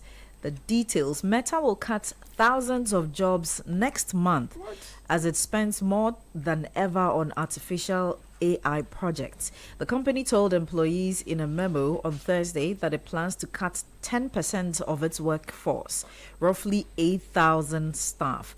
It said it will also not fill thousands more open jobs it had been hiring for. A key reason for the layoffs is Meta's increased spending in other areas of the company, including AI, for which it will this year spend $135 billion or 100 billion pounds. Yes, this is roughly equal to the amount it has spent on AI in the previous 3 years combined, according to a person who viewed the memo. A spokesman for Meta confirmed the planned job cut, but declined to comment further. Mark Zuckerberg, Meta's co-founder and chief executive, made public comment in January that essentially telegraphed the company would be cutting jobs again this year. The Meta boss said he had seen how much more productive workers who relied heavily on AI tools had become, noting a single person could now complete projects that would have previously required a large team. I think that 2026 is going to be the year that AI starts to dramatically change the way that we work, Mark Zuckerberg said. Last week, Reuters news agency reported that Meta was planning to cut potentially more than 10,000 employees this year. The memo to employees on Thursday was first reported by Bloomberg, while Meta has already cut around 2,000 workers in 2 smaller rounds of layoffs. Already this year, employees had been braced for weeks for a much deeper cut, according to BBC previous report. Meta's spending and internal focus had shifted heavily in recent months toward catching up on the development of AI models and tools. The company just this week informed employees that it will begin tracking and logging their interactions with work computers in order to help train and improve its AI models, a move that one employee called dystopian, given the looming layoffs. This company has become obsessed with AI, they told the BBC. Since 2022, Meta has enacted several rounds of job cuts, shedding tens of thousands of workers. But it has started hiring again, and last year, its overall number of employees looked to be at around the same level it had been before the initial layoffs. Okay, so let me bring you to Ghana and tie 2 quick stories together with this particular one. And AI-powered drones linked to nearly 50% drop in malaria cases in the eastern region. William now writes on channel1newsonline.com that the pilot program using drones and artificial intelligence to identify mosquito breeding sites has cut malaria cases by nearly half in parts of Ghana's eastern region, offering a potential breakthrough in the country's push towards elimination.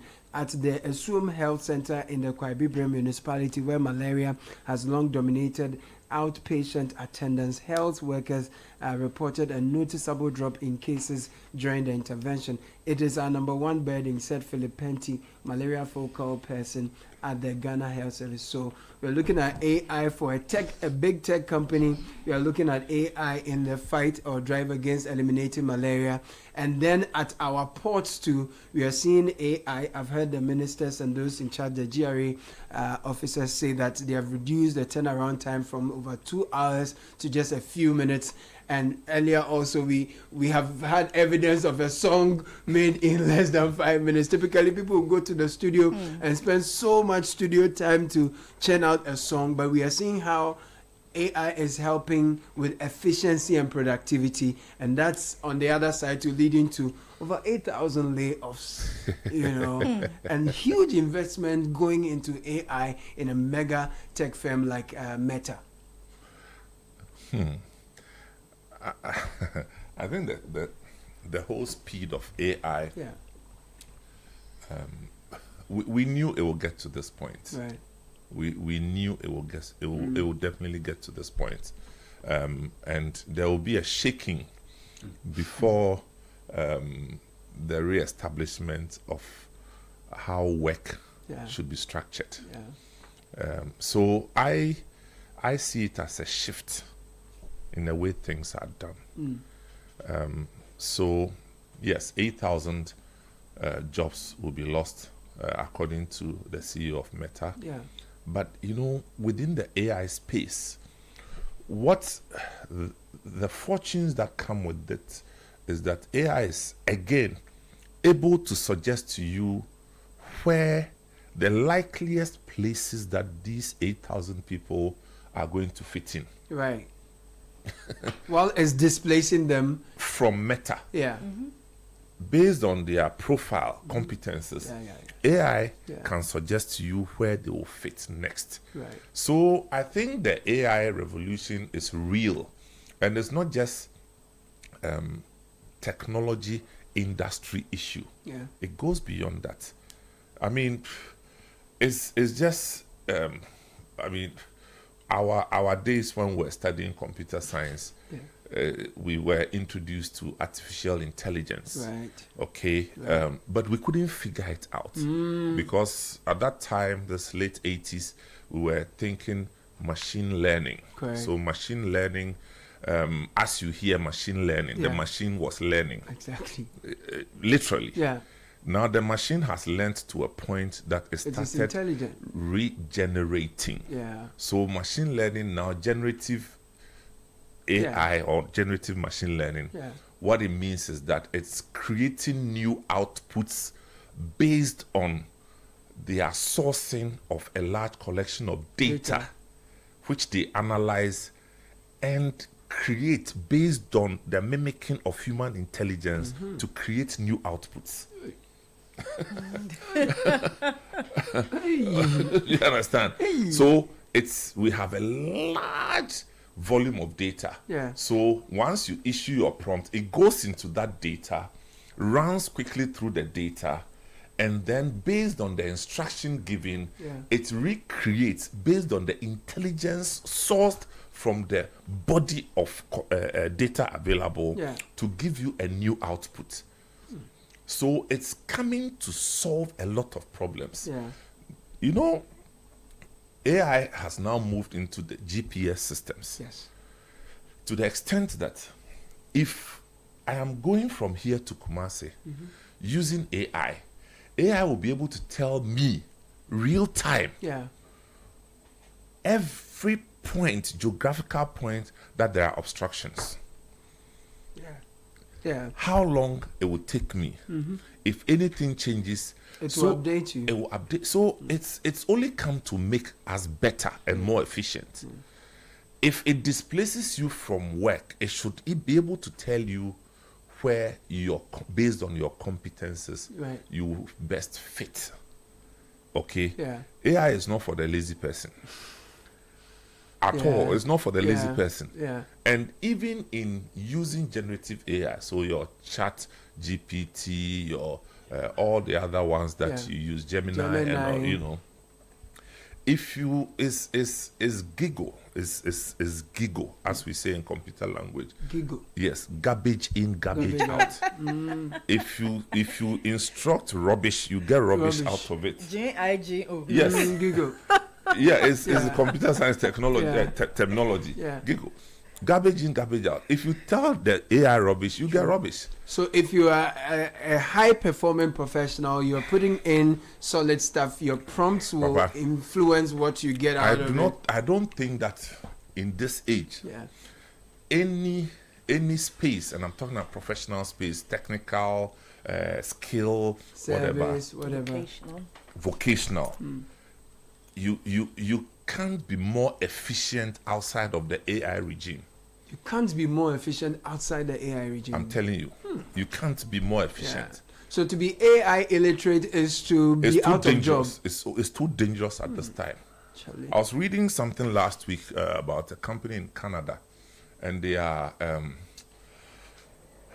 the people who dispose toilets. Okay. You know, they are able to use AI to determine the levels of the cesspit. Whether it's due to be. They use AI to look. The people have gone ahead of us, and we are sitting here singing all sorts of songs and happy ourselves and doing party also on social media when people have taken the lead. Wow. So when I heard that the government was going to launch this AI initiative, policy, I was a bit curious. National AI strategy. I'm telling you. Yeah. I mean, what hits me is that somebody is actually thinking. Somebody must be thinking over time. Yeah. Because, look, we can look at the basic functions in the governance system. And spend hours talking about how to make it more efficient. Yeah. And I'm saying that we can't be any efficient outside of the AI regime. Space. Wow.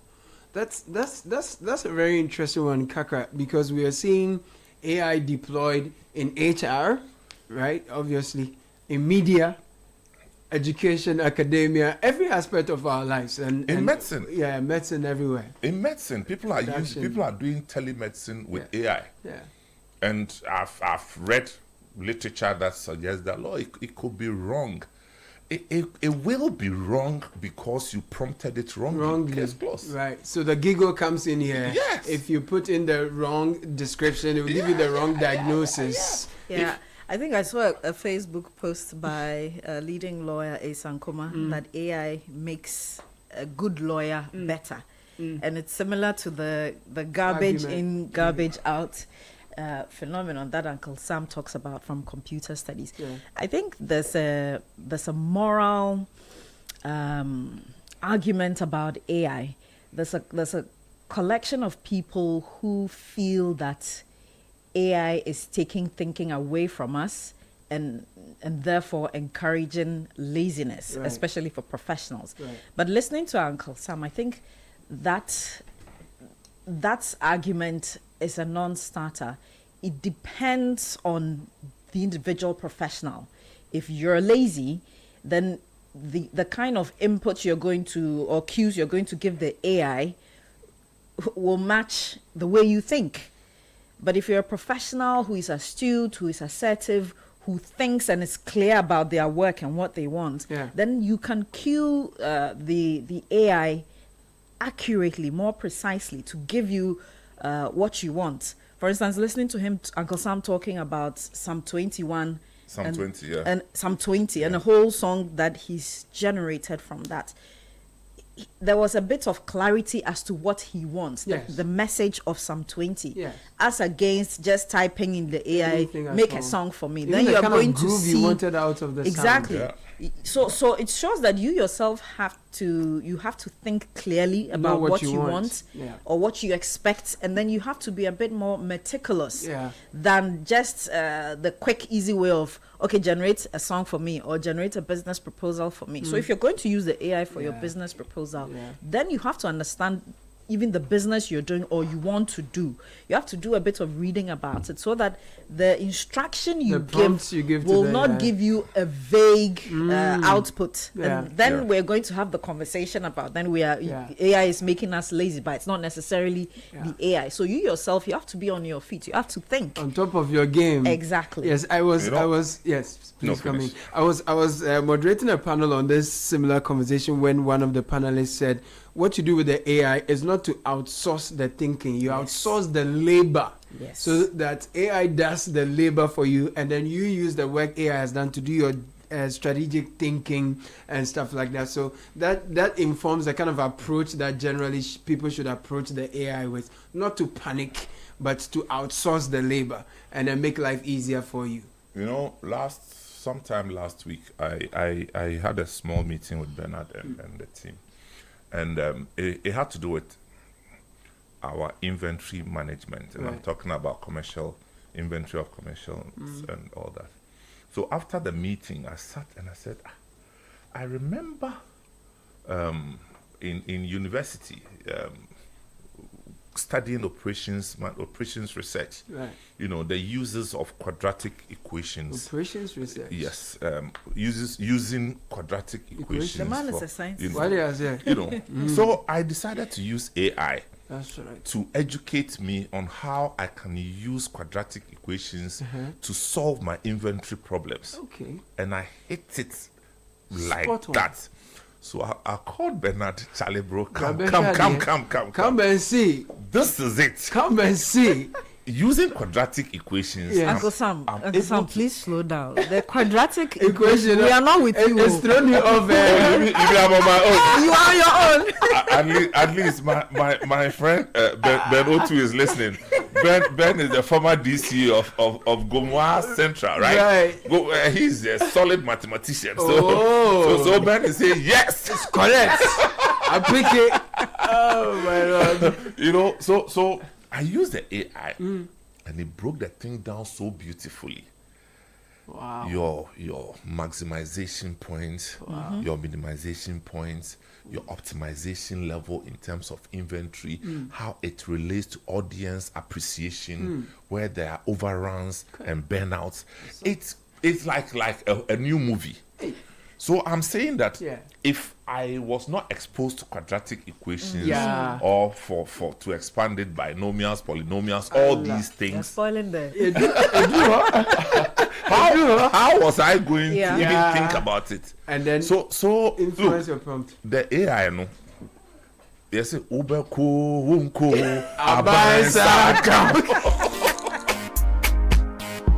Oh my my goodness. AI is here to stay. I'm telling you, and man. those who are taking advantage of it will be the ones who will be ahead of the curve, basically. Right now, you can watch a whole 1 hour movie. Yeah. 1 hour movie that AI. was produced under 30 minutes. Yeah. And I'm not talking about animation. Oh. With proper human beings. Oh, really? Yes. Under 30 minutes. Under 30 minutes. I mean, in Ghana, it will be 30 minutes, but in China, it can be done in 5 minutes. Wow. No, because they use high-end computers. Yes. You understand? Yes, in 5 minutes, it's done. Charlie. So what are we talking about? And the world is not waiting for us. Oh, this freedom fighter, nobody is fighting any freedom. They have left us. The bus has moved from the bus stop long ago. We are standing here shouting "Seko, Seko, Seko, Seko, Abekala." The bus go a long time. So the government is going to they're putting together the national AI policy. Beautiful. And we are hoping, because there are ethical issues and concerns too with the AI. What's ethical? Oh no, the use of the AI for wrong ends. In the media, people generate videos. No. What I'm saying is that so we need a policy to. It's just a mirror of the ethical issues that already exist. Exactly. In society. You can't take somebody's image to do anything without. It's just what it is. Yeah. And the AI itself will never replicate somebody's image. Correct. Even in movie making with AI, even in song making AI. Yeah. If I prompt it and I say, create the song that Caleb Kuda did, it will say no. It won't do that. Yeah. And it will tell you that for copyright reasons. It cannot be done. Right. Charlie, they say Sauko Saunko Abaisaka. Word to the wise, word for the day. And in Ghana we say, oh yeah, call it Obaya. That be the whole story. Look, we'll take a very quick break. When we are back, there is more for you on the City Breakfast Show. This is the City Breakfast Show, the city's biggest conversation. Unleashing the power of relevant radio. This is City 97.3. Your skin deserves the best care possible. Introducing Princess Premium Lotion, crafted with vitamin B3 for all your skin types. Choose from our 4 luxurious variants: radiant skin with cocoa butter and vitamin E, skin revitalization enriched with aloe vera and vitamin E, healthy glow featuring lemon and vitamin E, plus SPF 15 sun protection, and skin rejuvenation with carrot oil and vitamin A. Take care of the future you with Princess Premium Lotion. Princess Premium Lotion is your perfect choice. Available now for your everyday skincare needs. The GC brand, it's all about you. This advert is FDA approved. Hey, El Chamano, I agree to. I make sure. Salary them pay last week. This week, no, it finished. How? But don't you have GCB mobile app? Just request a salary advance. You will get it in 30 seconds. Gosh, it just dropped like it's hot. Get up to 80% of your salary anytime with the GCB mobile app at the lowest interest rates. Switch to a GCB salary account now and payday can be any day. Download the GCB mobile app on Google Play, App Store, or Huawei App Gallery. T's and C's apply. GCB Bank, your bank for life. Are you planning to relocate from your company, office, or house, whether across cities to another town or halfway around the country? You want a moving company you can depend on to get you there? Let me introduce you to Logistics Movers. We are here to help you every step of the way, from planning the move to unpacking the last box and settling into your office or home. We have the expertise, experience, and market understanding, and offer fast, reliable, and professional transportation services in Ghana. Our main thrust is to successfully move your business, household items safely, on time, and hassle-free. You can call us on 0246 833 539 or 0244 342 465. You can also send us an email to info@logisticsmovers.com or check our website www.logisticsmovers.com. Why expose your company or household items to theft or damages when you are relocating if it's avoidable? Logistics Movers, we help you relocate.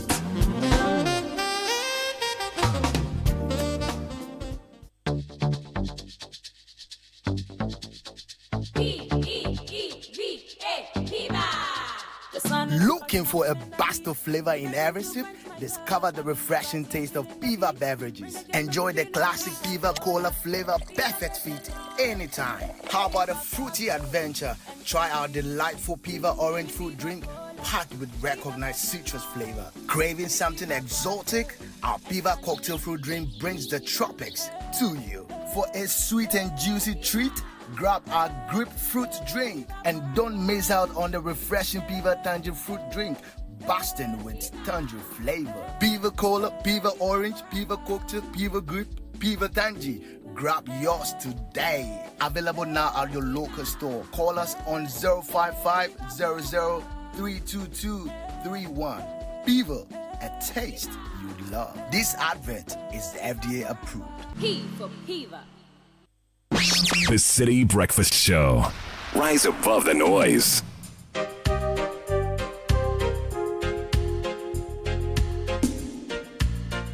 Great sound from the music man brings us to 9:37. We have great people in the studio to discuss the Business and Financial Times Women in Business event that is coming up.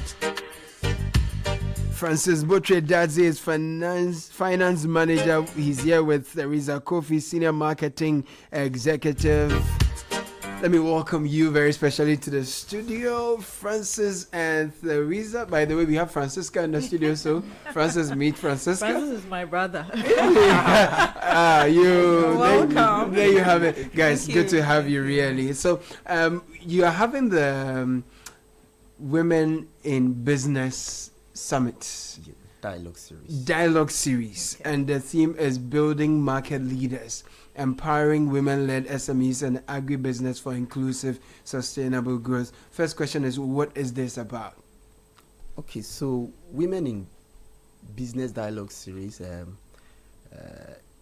is a platform that was created by Business and Financial Times, mainly to discuss issues pertaining women-led businesses. Yes, this is the third edition.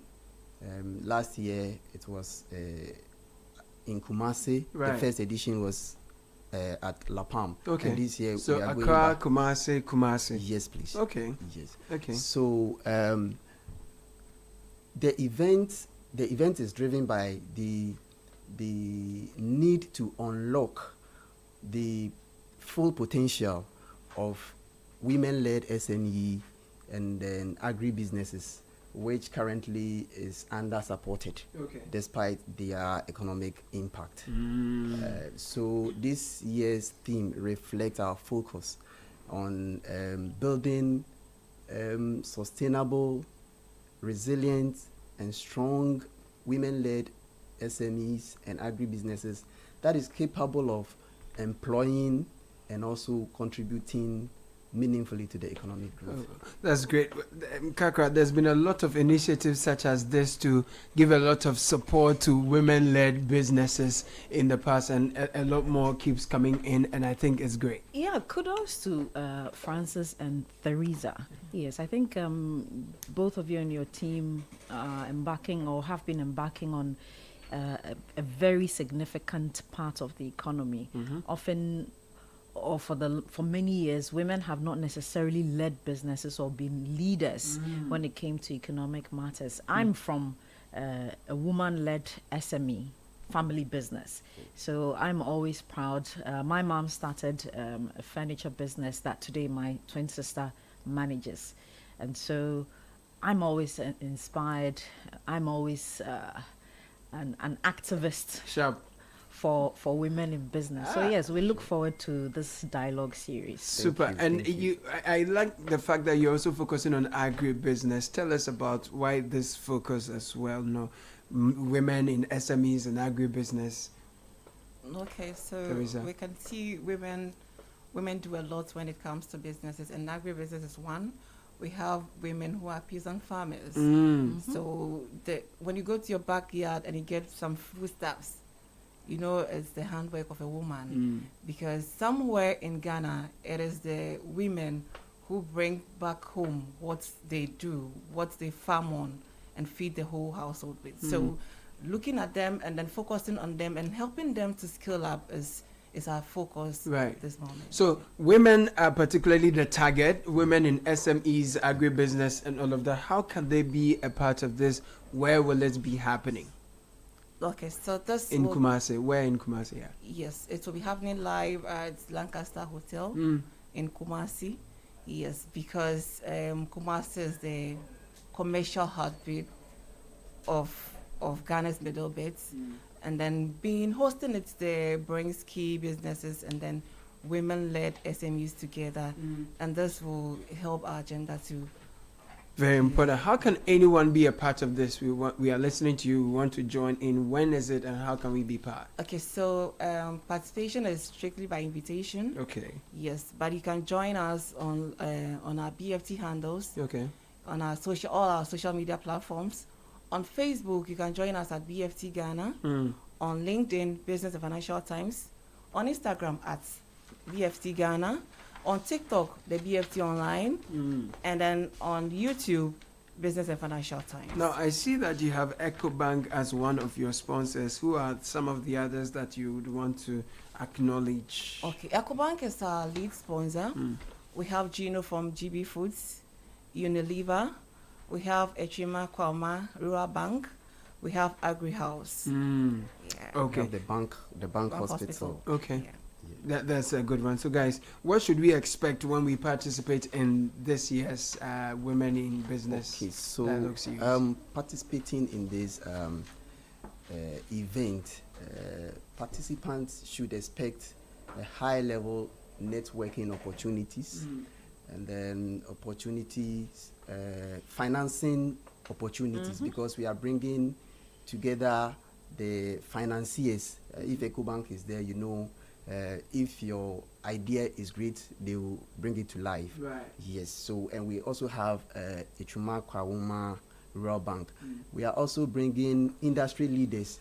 Agri House is there to also help with giving them insight as to how to do this in a way that will make their businesses successful. BNFT, this is a very commendable initiative. This is the third.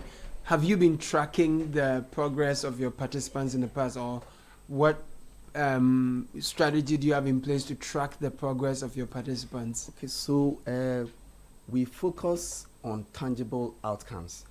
So we normally track the outcomes by looking at the growth trajectory of the businesses who participated.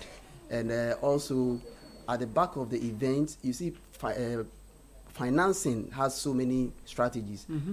Some people may come together to form partnerships to leverage on each other's resources and also each other's expertise. It's a way of solving some of the challenges that they face. So we track all these things to see that, okay, what we did has been impactful in that manner. Great. So why should we not miss this one? Final words to our listeners, those who fall into your target group. Tell us something why we mustn't miss this year's Women in Business Dialogue Series. Okay, so don't miss it, because the practical insight that our speakers are bringing on board is enormous. Right. So if you fall into this category, you can join us online if you can't join us in Kumasi, so that you can also take one or two lessons to apply to your business, so that you become successful and resilient as we are always envisaging. I really like this, and we are wishing you the very best in your organization. Teresa, let me take your final words as well. Okay, I entreat everybody to be there. If you not be there, join us online. I see a lot of women on TikTok. So during that period, it will start at 9. Right. So during that period, you can join us there, and then you take something from it. Very well. There is Kofi, a senior marketing executive. Francis Botwe Dadzi is finance manager, and they are bringing you the Business and Financial Times Women in Business Dialogue series. Thank you so much. We wish you the very best of luck. Thank you very much for having Any us. blessings.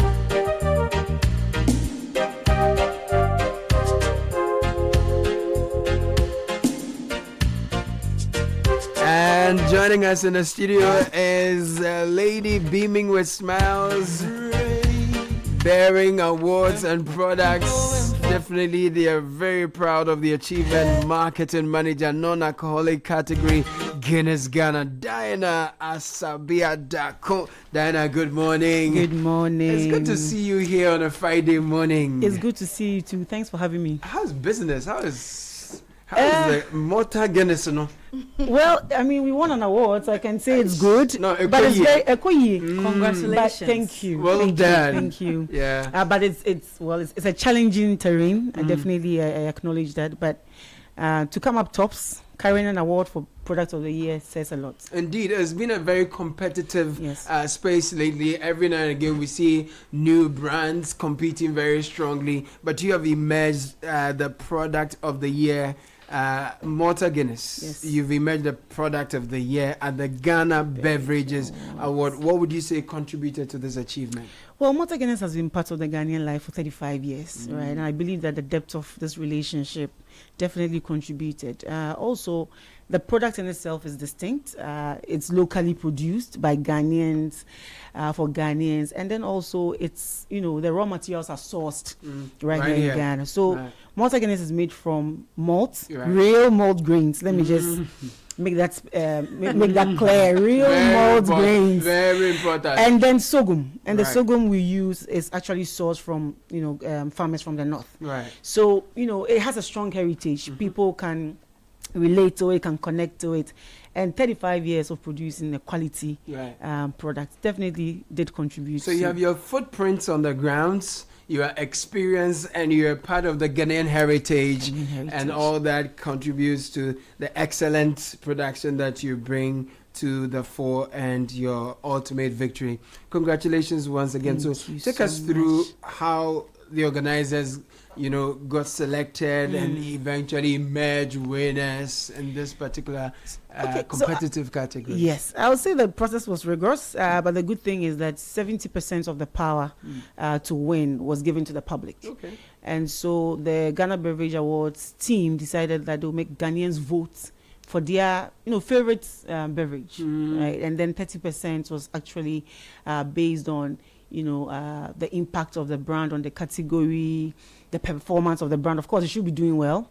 And then also how the brand has made an impact in the Ghanaian community. You've mentioned impact twice. I'm quite interested. What kind of impact have you made on the Ghanaian community? That one we need like 15 minutes to because Malta Guinness, I think one thing that I'm very proud of for being part of the Guinness Ghana family is we have a goal that wherever we are going to make the place of the community better than we found it, right? So Malta Guinness has championed plastic recycling. I mean, we're still championing it. Right. We moved from a plastic, a non-recyclable plastic to a recyclable plastic. Right. And then currently our plastic has 30% of recycled content. So in terms of the environment, we are there. Sustainable stuff. Yes. And then football as well. I mean, you know how women's football is in Ghana, right? We took a bold step 4 years ago to invest heavily in the Women's Premier League. And we've been doing that 4 years.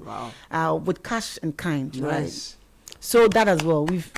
That's amazing. Yeah. So it's the brand goes beyond just products, and I believe that Ghanaians are seeing this. Yeah. They're seeing the impact we are making in the community, and they're also seeing that we are giving them. Kaka, let me tell you a funny story. I used to I buy this quite often, right? There's one that was short and big small. I like the bolo. Then suddenly they brought this Sisifia thing that look like me. I see that and I said this Sisifia thing, but I've come to like it even better than the other. It's convenient. Okay. It's handy. We realize that people want to pack it in their ice chests for trips, and it's nice. Not to. I mean, the bolo is nice, but this is. I'm traditional, so I still have my.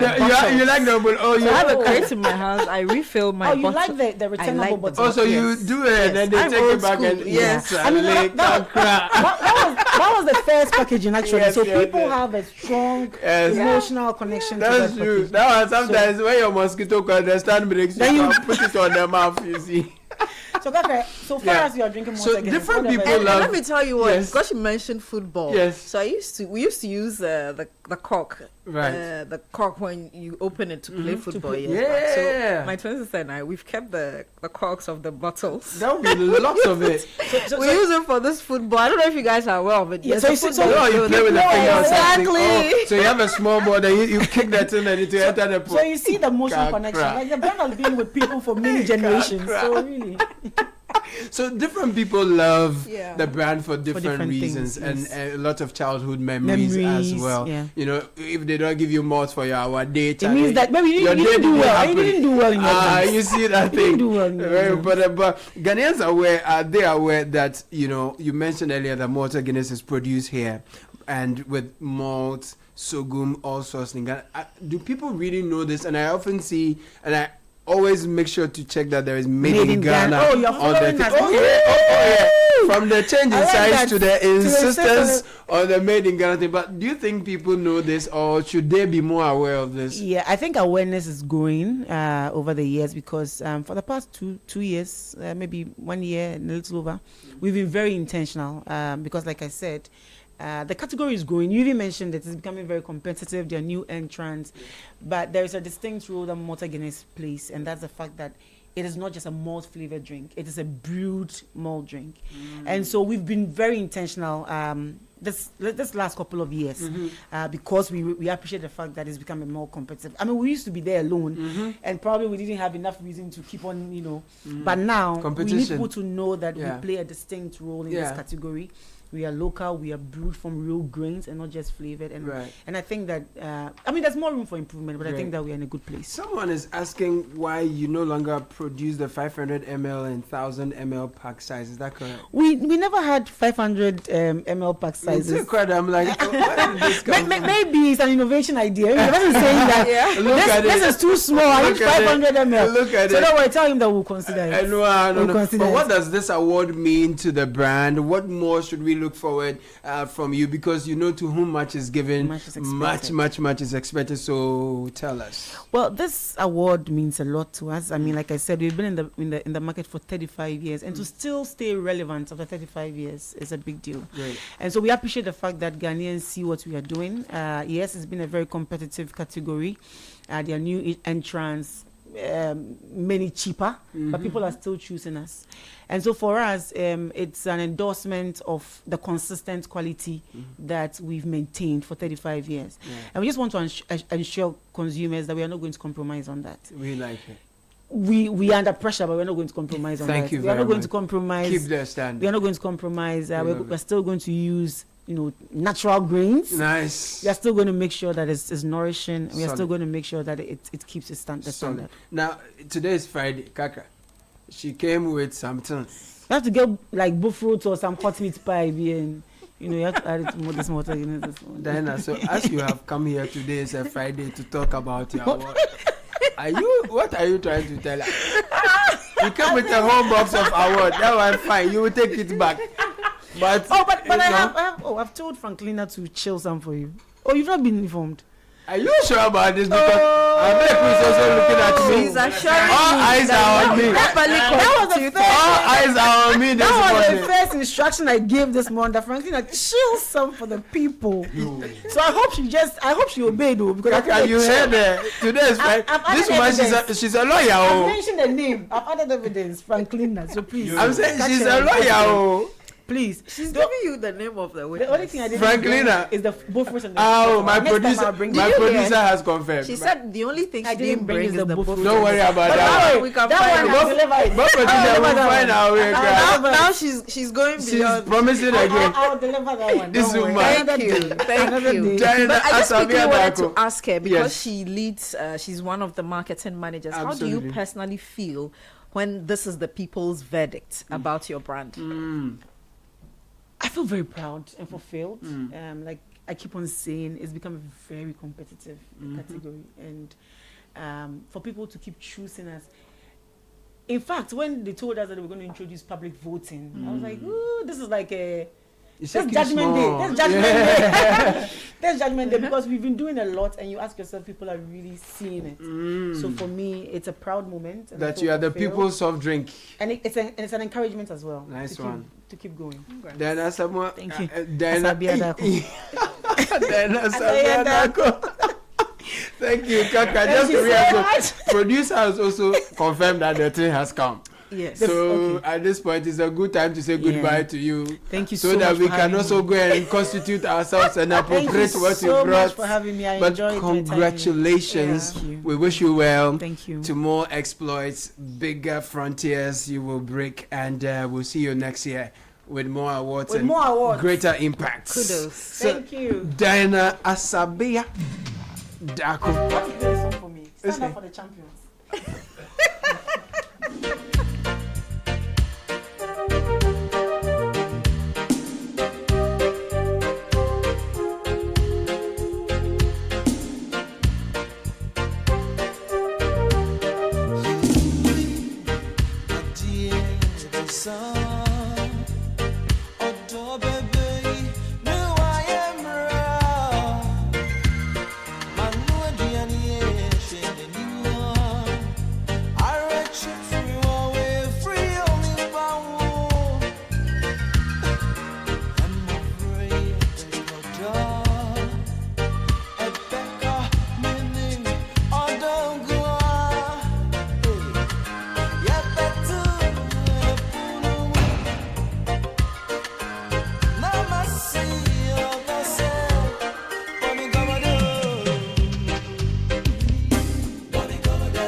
Thank you for doing the listening Friday edition of the City Breakfast Show. My name is Caleb Kuda. Bernardino Kokwabla was here earlier with Samuel Atamensa. We had Reverend Stephen Yanusom Wengam join us with Pastor Maoli Chikata. Talk a lot about the upcoming family consecration service. May 1, 2026. It will be happening at the Oil Dome. See you there. We had a great conversation on the AI evolution and revolution as well. It's always fun hanging out with Francisca Kakraforsen on a Friday morning, who is very busy on her machines. I'm a case Nelly Closey. And we are leaving. I'm sure she'll be entering a Galamsey, concession very soon. But yeah, Caleb, Francisca, trickle down. Trickle down. Shiva Bedding is here. Shiva how? I'm good, Caleb. Blessings. What's in the news? Coming up, 2 persons dead after illegal mining pit collapses in Asin North in the central region.